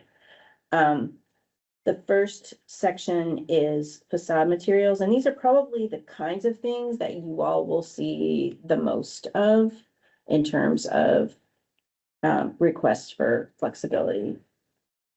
Yeah, and I think we tried to improve on the downtown code, cause there's more things here. Yeah, in this yeah. list Than we have in the downtown code. So. Yeah, so in terms of building materials, there's tables on page 73, 74, 75, and what's different here is instead of just sort of listing materials, I've separated them out into two tables. There are major materials, which are meant to cover 65, a minimum of 65% of the building facades, the street facades, street or primary facades. So all street facades should be a minimum 65% of one of these major materials. And then they're also allowed by building type. So, the yard house and the multi-unit house allow the most kind of building materials because they use wood and, fiber cement board for the most part. Whereas the mixed use building, the apartment buildings, the sort of bigger buildings are required to be built mostly of brick.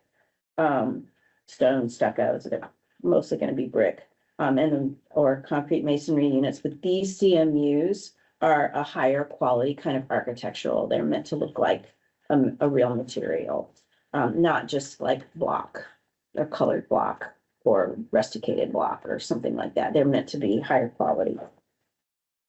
And then the rest of the facade, up to 35%, can be any of these minor materials. And so we've sort of expanded the list to allow for those minor materials, but knowing that they can only cover basically a third of the facade. Can you explain stucco for me on that one? Why can't, and the fact it's third or higher stories only? That's, on the minor Yeah, materials, so that's for synthetic stucco, for ephes. Oh, And not stucco that's on the front page, the major materials, which is more cement-based, real stucco. So a lot of the older houses are probably stucco. yeah, But this is for the kind of composites layers of stucco and, other materials. okay. I would argue that we remove that completely from the minor materials. Okay, our insurance company won't even allow us to use that material. I'm talking the EPIS panel, not the true stucco with the, Right, with the right, right. multiple layers. Just, Interesting. it's very porous. It allows a lot of opportunities for mold. Like I said, we avoid it at all costs. It's not a great material. I know it's I know there's a lot of. reasonably use there. cheap and there's, you know, Yeah. use of it and it's the way to do, but I don't think it's worth the hassle personally. It's interesting because, when I first started writing these codes, everybody was okay with that. It was like, let's not allow it at all, but I've got so much pushback through the years and that Sure. everybody's like, oh, the material's so much better now, it's improved, they know how to do it right. That's what I heard from, well, our building official had said, it's much better than it used to be. No, it's not styrofoam, it's Mhm. like, more composite, so it's not like you can kick it anymore and it dents, but, I know someone. Just my opinion, I guess. Removed it off the house because it warps. mm, The heat. Yeah, just not a great material. I mean, third or higher stories only, that's obviously really minimal, but I don't think it's worth it personally. well, My and, opinion. the truth is, we can leave it off, and then it's one of those materials that somebody would have to come and request to be used. Yeah, I mean, if it's worth going to do it, that's probably a But you're one gonna route to get, do. you're gonna get a lot, I think. Cause it would really only be in like the purple area, right? Or maybe the blue. I think it'll be in the blue 'Cause it's area. only the third, definitely. If so- somebody builds an apartment building, they're probably gonna Wants want it. it. One of the things now, Leslie, I noticed it on the secondary materials. We're gonna wanna have fiber cement. Well, it's a major material. So it says you can use the major materials as a secondary material. right? Yes, all major materials listed in table may be used for minor materials. Yeah, Yeah. yeah. And you only So have any this, of the buildings. the smooth finish fiber cement on as a major material. Why is that? I think because, people put they think it looks like wood, but if you look at the wood siding that's actually on houses, Mhm. it's smooth. So if you have the fake wood look, it actually is worse than the, Looks like. But you don't even want a textured, like, color finish or like. Oh, I put fiberboard on my house this fall and I put the grain in it. I think it looks fantastic. Okay. So I hadn't caught that. I guess not fiber cement, I it's mean- technically wood composite, so maybe that is different. yeah, that would be under the, That one doesn't say smooth, so yeah, that other stuff's Well, totally. if you have another suggestion on that, but I think there's some, I was just curious on why limit, I mean, there's obviously fiber cement is a very broad. Right. Very broad, ACM, very broad. And there's a clear choice to not put ACM as a major material, which I assume is very intentional. I mean, And have you seen that in a lot of places? Yeah, I'm so curious about it's that. so it gets dimpled and it looks uneven all the time. Okay, Is it cheap? It's cheaper, yeah. So if there's, this is my 2 cents, if there's an opportunity to, keep builders from using cheap material that it's really difficult to get them to fix later and it looks like an eyesore, I say, go for it. And see, how many people bitch about it. Cause, once it's on there, trying to get it rectified, is really hard. yeah, But I'm So just you wondering. like ACM? I do.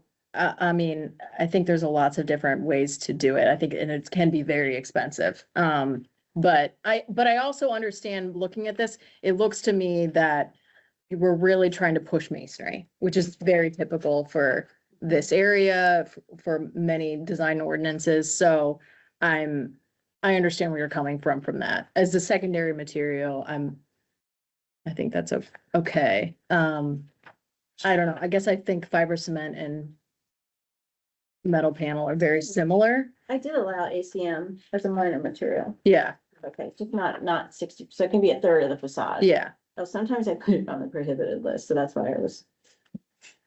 but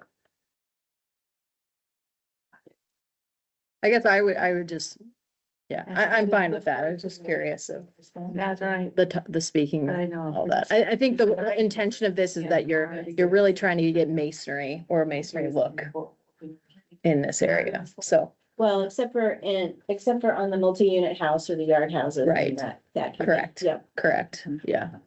And we kept the same, I know there's a long debate about vinyl siding. Mhm. When we did the downtown code and we settled on, planning and zoning commission made some adjustments to that and the council made some more adjustments to it, so we kept it the same as we have downtown. So any units that are more than 6 units have to use can't use vinyl siding, but you can put it on your house. That makes sense. What about this for the wood or the wood composite about the 100 square feet continuous area? Cause I could see wanting to use that in lieu of, in lieu of stucco. As a signage ban or something that's a more historical, maybe that's a different route, but. Yeah, Why I the mean, 100 square feet So, limitation? to kind of limit it to like an entrance area or just to limit it to less than 35% instead of doing a full story of it. But you can only do 35% in this material anyway. and Right, then that's what you're- I mean. I'm trying to limit it further than that. But we don't have to.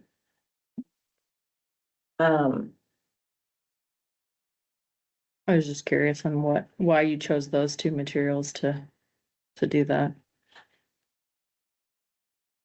I think that the sort of trend of doing wood has become, I mean, it's a nice trend because it sort of adds some warmth to the facade, but I have seen it used for like a whole story and it Mhm. just doesn't look right. It looks like you're trying to kind of mix a barn and a mixed-use building. Mm-hmm. And so limiting it to like an entryway or a sign area or some kind of special panel or something like that makes sense to me. But allowing it to be sort of a full story, which it probably would be on, like on a 3-story Mhm. building, a third of it could be, it didn't make sense. So I don't know, but we could rethink this. I don't know about I think I did it on the composite because I felt like it's sort of the same thing. Yeah. That makes more And sense we to me do than allow the, wood and wood composite fully on the row building or the multi-unit house or the yard house. So they're allowed to be a major material on all of those 3. So this is mostly going to be on the larger. so if someone wanted to use cedar siding on their home, then Yeah, they would not be able to do, sure they oh, will. no, they can, It's a because it's the major major material, just not, So the minor the big material for those buildings. two only count, the big ones, right? Okay. Got it. There are only so many ways to sort of slice and dice this table. Yeah. And the idea is that you kind of look for your material on the first page. And then Got it. know that, if you get it, then know that you can Okay. use some of these other materials for details and things. So hopefully that person would read this major materials table first. And Okay. know they could do it everywhere. Got it. Okay, well, if I'm gonna stand on anything, I would say remove stucco and maybe rethink the smooth finish on the fiber cement, but that's Okay. just one person's opinion. Okay. Remove the synthetic stucco. Yeah, from the correct, this is, materials. the real stucco, Okay. with Are the there any layers. other materials on that you would prohibit or on this allowed detail and accent? I mean, I feel like as long as it's understood that staff is open to new, I mean, like I said, I think that's all about the design intent at the beginning, talking about, we're looking for durable, we're looking for quality, that it's amendable, but here's the design intent of the neighborhood. So I think that makes sense to me. Okay, My only thing with wood is, it requires constant painting.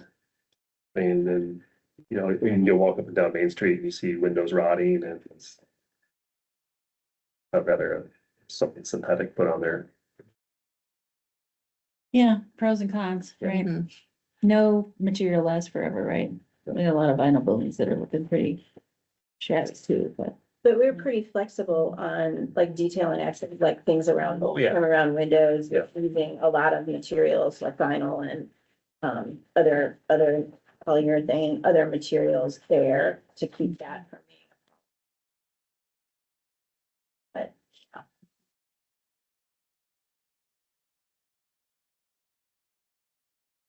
and I think it's important to say too, that, you know, this is, so the public review draft period is open for a month. So if you think of anything else, this isn't the only time, obviously. And then we'll be revising for probably a month. So anything that you're concerned about, we want to get out before the public hearing. Don't usually just say that, but you know, you don't want to have these kinds of discussions. at the Yeah. public hearing, so. Yeah, so you have written things or something you think of, just email me. I mean, you wouldn't email the whole day because it'd be a meeting outside a meeting, but just send it to me. Or you can write on a comment card and put it in the box out there if you really want to, but. Okay. Good. I think in general, I would say I think this code has added more materials than what we had in downtown code. After, you know, we worked with several developers and clients who were trying to say, yeah, we don't find this material, or, you know, it's expensive, so we have added more materials in this list, which I think will be, again, adding those to downtown as well in future, so making it more helpful for people to build.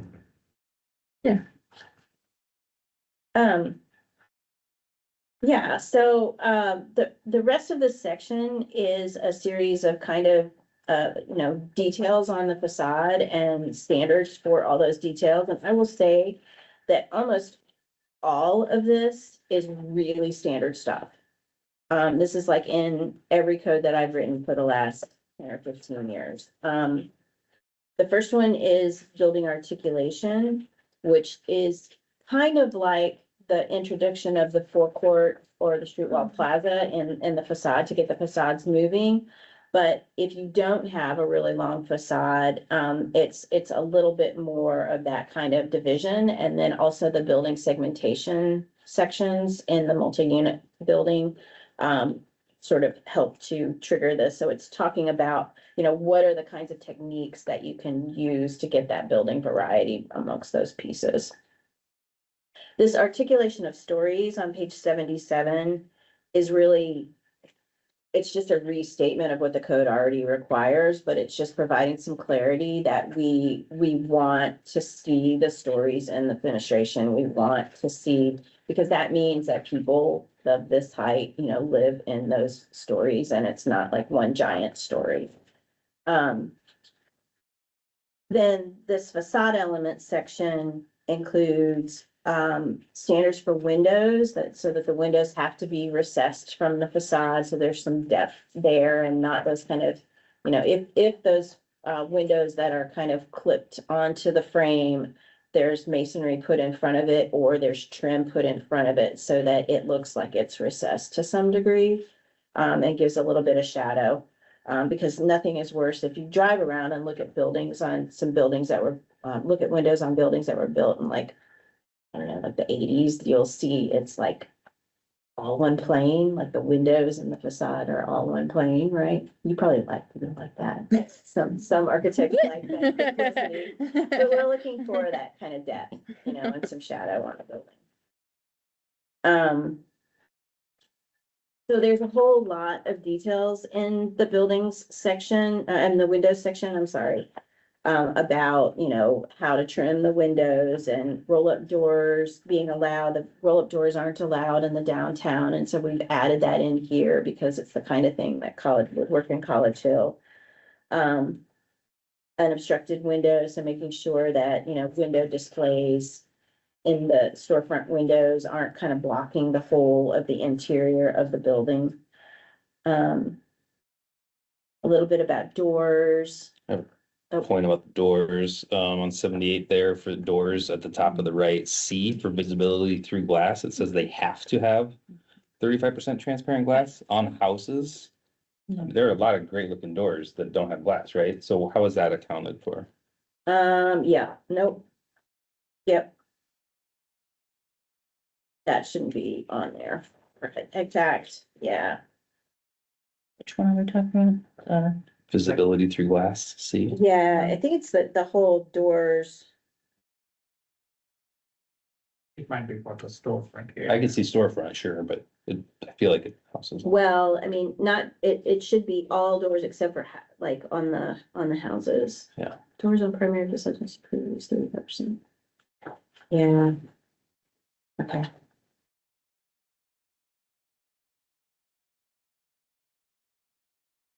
Is there anywhere that says you can't have automatic doors as well? You guys ever come across that? Cause that would only be on maybe a, On that garage door? no, automatic. Like ADA? Are you talking about like somebody? Or Like a just an building, automatic door, like it's an when you walk in a automatic- retail store, Yeah, Oh, like like Walgreens or a. grocery store doors that open and close, no. We don't ever say anything about that. I've never had anybody ask me about that. Do we really want that? I guess I'm Do we just have trying to that think care- like, We have that if, character in like, College Hill. well, a gas station, or I could, I don't know, Yeah. or Uh, an apartment building. I don't know, they're more expensive, so that's probably why you never Yeah. get asked for that. Yeah. It would probably really only be at a gas Oh. station. But I'm trying to think of when I've experienced it on a main street. No. okay, maybe it's not an issue.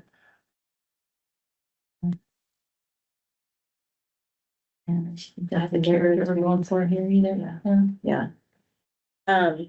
Okay, so let me hear shutters. Well, the fact that they have to be the same size that would close over that window, I mean, we can go 35 again would be my example of my neighbor's house across the street. Yeah.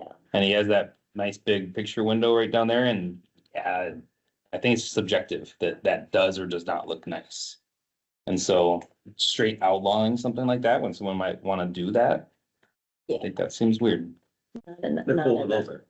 These are like just permanently attached, you know? They're double, you know, Yeah. There's a hinge. Yeah, that's you could- behind it. You could like hide a quarter of the window, you know, with those, but Yeah, but you see it on a lot of houses it's that way. very common. I Yeah. think my neighbors probably also can't.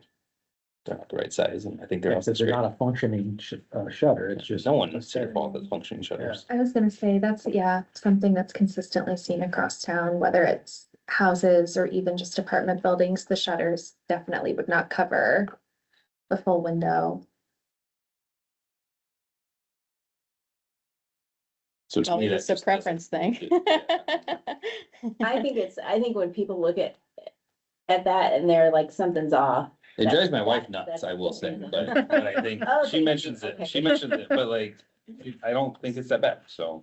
Yeah. To me, I No, don't it think we should should be outlaw on the that. M1, M2 necessarily, yeah. Unless it's new construction, unless. That's only if you have shutters, that's Right. the requirement. If you don't want to have shutters, then you don't. I mean, there's a lot of building styles that don't have shutters and then, I mean, a lot of the older houses didn't necessarily have shutters unless they were operable. Right? So people added those sort of design elements later. Mhm.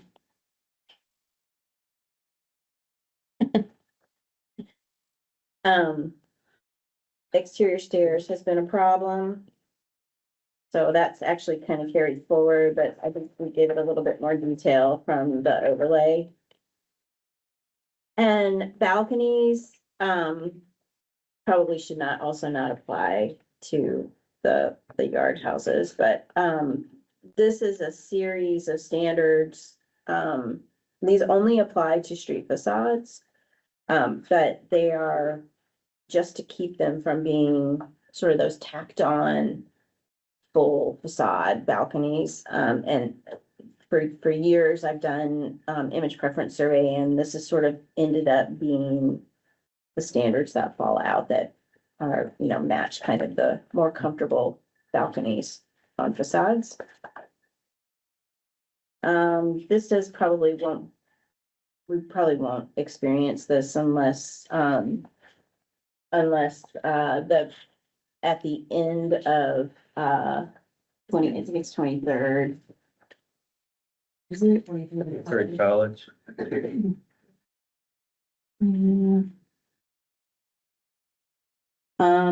It's only if somebody were to sort of introduce a new street or you were to build something at the terminus of a street. And what we're trying to do is not have that be a parking lot or a parking structure, which it probably wouldn't be because for the most part, that's gonna be their primary frontage. But we're just trying to kind of reinforce that because I've seen it go bad. Thank you.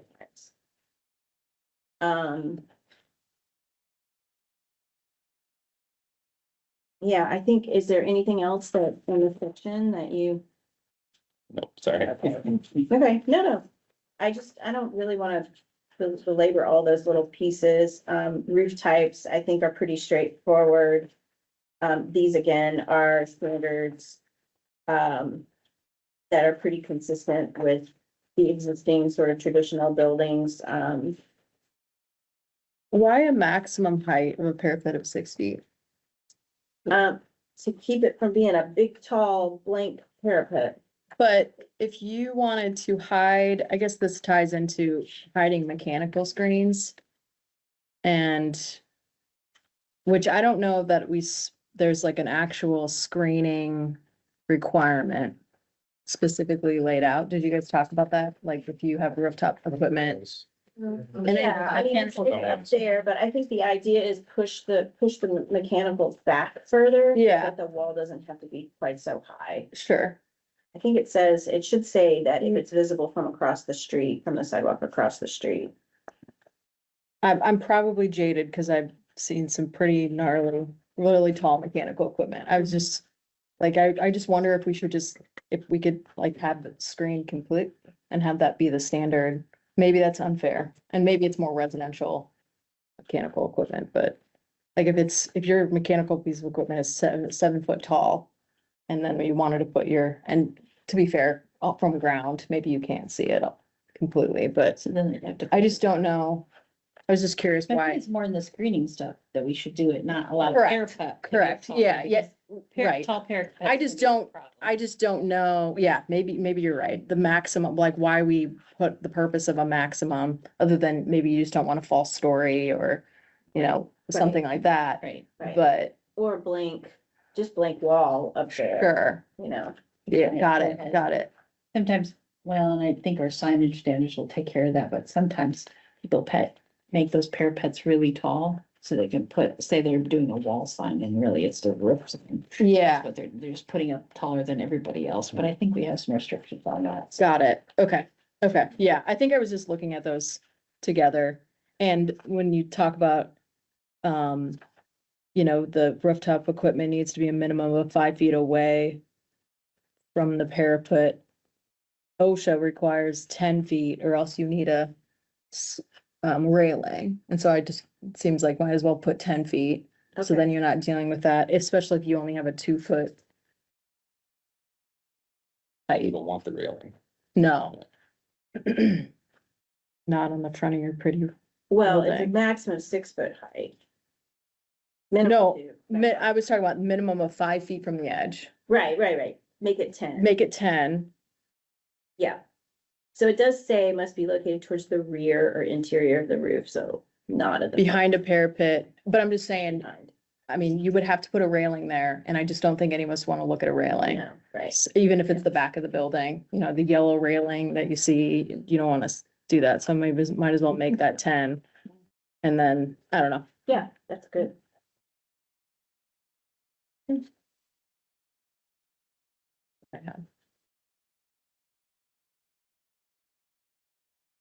I'm learning so much from Maggie tonight. Now, there will be a test and. Well, it's great to hear your insight of all, because obviously you deal with a lot of cities and see all the things. Yeah, but I can't tell you how many times I've sat here at tables of people like this and everybody just stares at me and nobody tells me anything. So it's really helpful to have some back and forth, and please continue as, you're hearing all this tonight and then you may think or see something later. It's important to inform the code as much as possible. That's great. Yeah, definitely.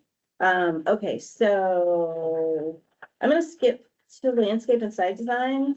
Can I go back to facade elements? Yeah, Is there anything that talks about using light as a, like an accent or something? yes.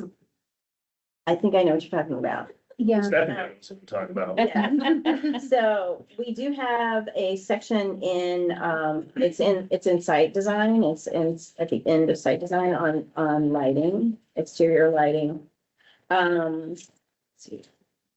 So it's on page 100. I was just thinking that. And most of this is pulled from the downtown code. But we did add, a section, let's see, I think it's H and I. For string lights and LED rope and strip lights. So I've tried very hard, so I would love for multiple eyes, because this is relatively new. I've usually just not allowed anything, but then the whole sort of, and I know it's been going on for a while, but, well, yeah, so those kind of LED rope lights, we used to always call LED rope or string lights, and they're always prohibited everywhere. They're always prohibited. However, I had never really thought about the fact that, the string lights, the old fashioned like string lights that everybody hangs with the bulbs, Like it- are really the string lights, and that's what I call the ones at my house. So really I needed to separate it. So this is the first time that I've separated string lights as allowed and LED rope or strip lights as prohibited. So please read and let me know if you agree. I've heard them be called bistro lights. You're looking to Oh, further Okay, differentiate it more, okay, I like that. instead of string lights, because yeah, I mean, you could think of string lights as Christmas lights or. But yeah, I think we understand the intent. Yeah, you don't want it to be like the vape I shop don't know that window. I'm getting at Brent's. What would my lighting fall under? Like Musco Stadium lighting or? I don't know, that seems, a Oh, lot, you weren't talking but about I the know vape you're across lights? the street from it. So there's a building down on Clay Street here, Had 6-foot windows with Yeah. LED. yeah, and it's not an LED, it's just an accent light. I don't know if it's LED or what it is. Like an but- uplight that. No, It's it's just like along the vertical edge of the exterior window. fountain, and this is also there's also this exterior lighting on 302 Main, the new Lincoln Savings. I noticed that on that building as well, not maybe as in your face. But what Rick's talking about is long accent lights along windows, but it's on the exterior of the building just for decoration. Yet there are residences right across the street, and this is a bright light to them. I don't know if we didn't measure foot candle or anything. It's an accent light. People would probably say, well, how come you have to measure foot candle on accent lights and you're prohibiting those? But I don't think that we've prohibited that situation or really kind of dealt with it. So do they use a limited cone or pattern of light? Really? Avoiding lighting It's behind it's the a- object? it's like a fluorescent bulb type Yeah. of light, but Yeah, a more modern kinder looking fluorescent bulb light. yeah. So that would not be allowed based on G, I would think. So we're saying here, I these think are it's the only K. things that are allowed. K1, like it needs to be Like only. downcast. Well, that's like for all the lights, but Called specifically, glare onto neighboring lots. yeah, so that's for all of them. But G says they must use light fixtures used to illuminate architectural features must use a Oh. limited cone or pattern of light, avoiding lighting beyond the object. Yeah, I suppose that would do it. And then I gotta head out. I have to go to my auto tomorrow's at like 4 in the morning, so, Oh, yeah. Well, thank you for all your Yeah, help. sorry to jump ahead, but yeah, No, that's fine. Used to not. I'll read through those. Because our I'll van like store, do the sign The showed, process. it was like The neon ID bridge look- from straight into the Yeah, window. send you an It email. was awesome. I was so When glad do when you they want? closed. Our neighbor just installed two really bright LED The art van. Well, shining right into our bedroom. For the end of the month. So bright. Obviously, changes can happen after that, but we'd like to incorporate as many things Faulty. that we need to fix it before it gets to the public review draft. Comes right up. Everyone up the hill. Okay, that, so that works. That's perfect. Paint a bubble for the record. Yeah, okay. Oh, you have it under C2, shielded that's not directly visible from any adjacent residential use. So, I guess that's just floodlights. Floodlights and directional lighting. Yeah, not really that. Drive by it. Yeah, I- When I can see it. Yeah. Where- on Better, Clay Street, but- South of the post office, what? Panther Builders. Yes, the Panther Old Builders Panther building Builders. on the, so that would be on the east side of Clay Street, just Oh, south of the post office. Got Got it. it. Oh, like, It's a Like right newer there. building. Mm-hmm. Is that Oh, built right. maybe 3-4 years ago? I don't know, maybe more than that. Block. You can see it from So it's here. on the Washington side? It's on Clay, Yes. but you know where like St. Patrick's schoolyard is? It's like right next to Got there. it. Is where it's located. Yeah, for the record, I've walked my dogs by at night and it is bright. That's not a turn of So I that. wonder if it would I can exceed validate. the 100 watt incandescent, it's so bright, if it was, yeah. But it might be behind a translucent cover. I think the best one is the fact where, because it's C, or G, that says they can't illuminate past. Well, not the, talk about, history, but like, it wouldn't be a problem if it wasn't across the street from a residential. Right. So, and all the master bedrooms face that. Well, we also don't, I mean, there's gonna be a lot of mixed use built, the idea that we have residents living here and we're trying to protect their, the quality of life. Maybe slightly broader because it says architectural features. Well, this situation really isn't lighting anything. It's a feature, it's The B for of the the feature. building. It's a Yeah. feature itself. Yeah. Or even like put in timers maybe. For operating hours.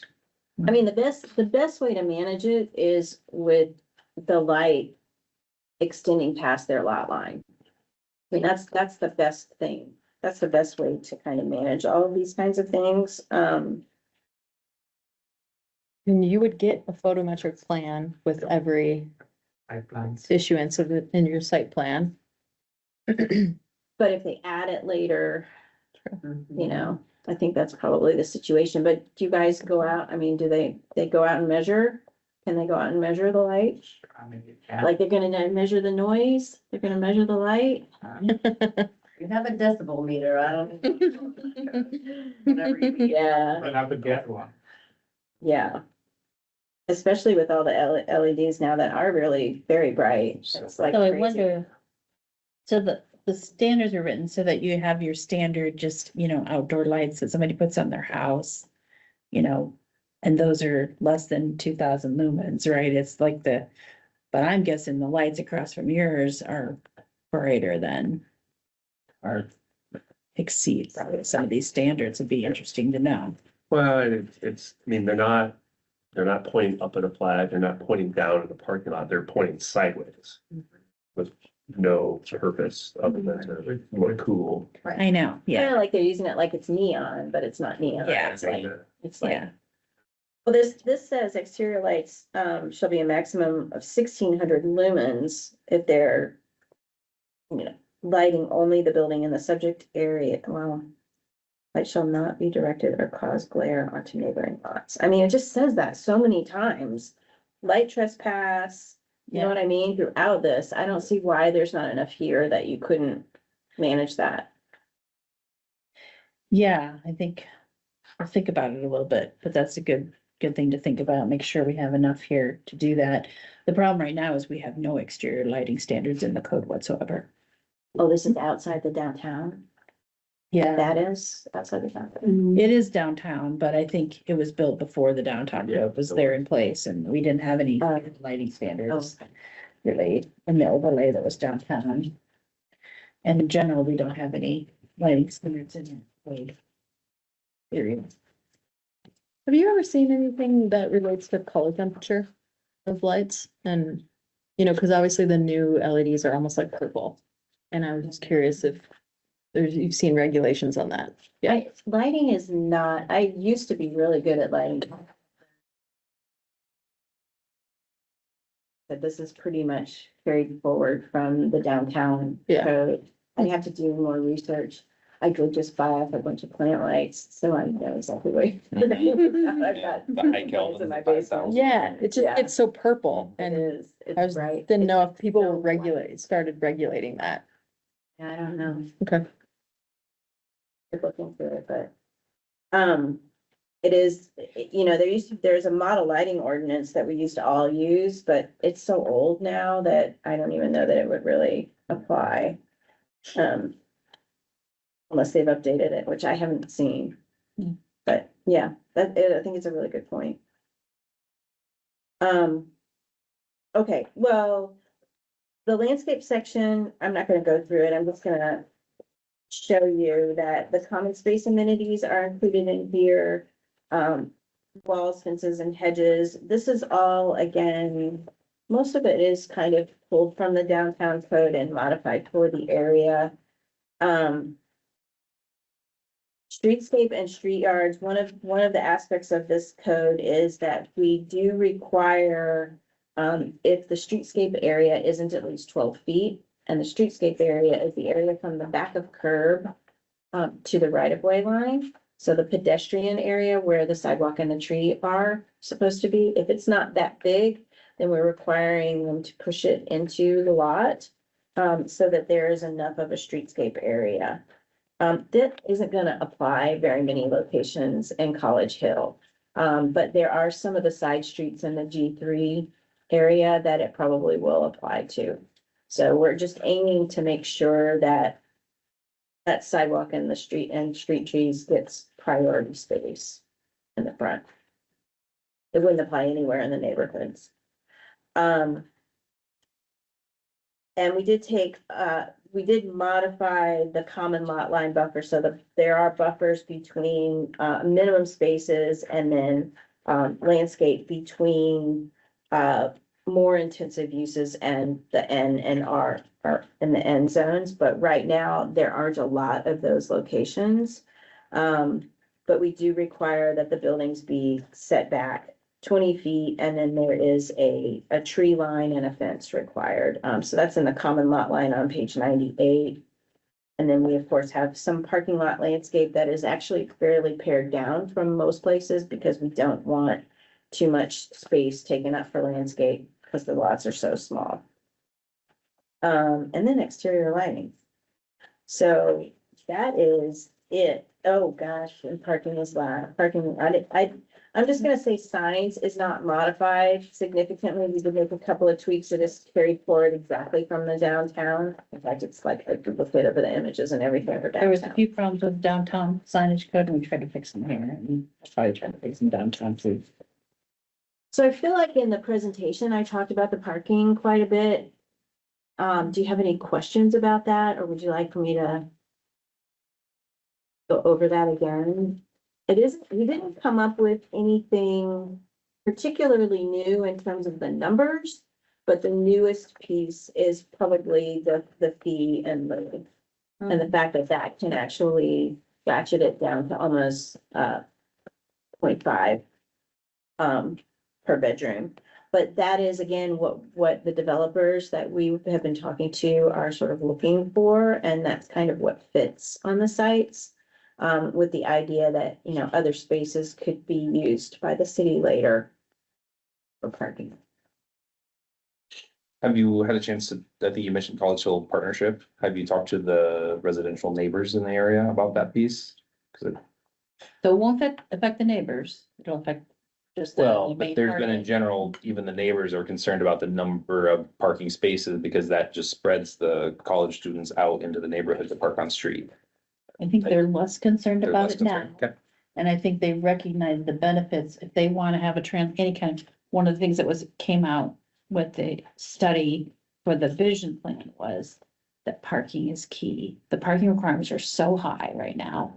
In fact, we did a study and the parking requirements are higher in Cedar Falls and Waterloo than anywhere else in the state. Well, so we've got really high parking requirements and you can't fit. I mean, you could do a two-story building on some of these lots, and so we say you're gonna allow a five-story building, you're never gonna get it if you're gonna require that much parking. Yeah. So we need to have some sort of relief valve, still to have enough parking to serve the needs of those buildings. The idea is then you could pay a fee in lieu of, and we'd have the vision plan talks about this, like a city parking lot that people could buy permits in, so if they're, if they don't wanna, and the developers could also charge for their parking and say, okay, you want the parking space that's on the site right here, you pay another $50 a month. Otherwise, there's another parking lot over here that you can buy a permit for, or something like that, so. Trying to find some relief valves, and then we did ratchet it down, right now it's 1 per bedroom, and this proposal is 0.75 per bedroom. And that's assuming that 75% of the kids are bringing their cars. We know that not everybody's bringing a car, so there shouldn't be too much spillover into the neighborhood then. Yeah, I just remember it being Mhm. topic of conversation previously, so. Yeah, I was really surprised when we did our listening sessions at the beginning of this project that the neighbors were not that concerned about the parking in the neighborhoods. The students were concerned, but yeah. Yeah, Well, there's that nice new multi-story lot that you wanna. no kidding. Expensive. Empty multi-story lot. So, That- yeah. Longest meeting we've ever had? No? No. Thank you, though. We're getting paid overtime. Do we probably need to formally make a motion to adjourn? I'll make a motion to adjourn. Second. All those in favor? Aye. Adjourn.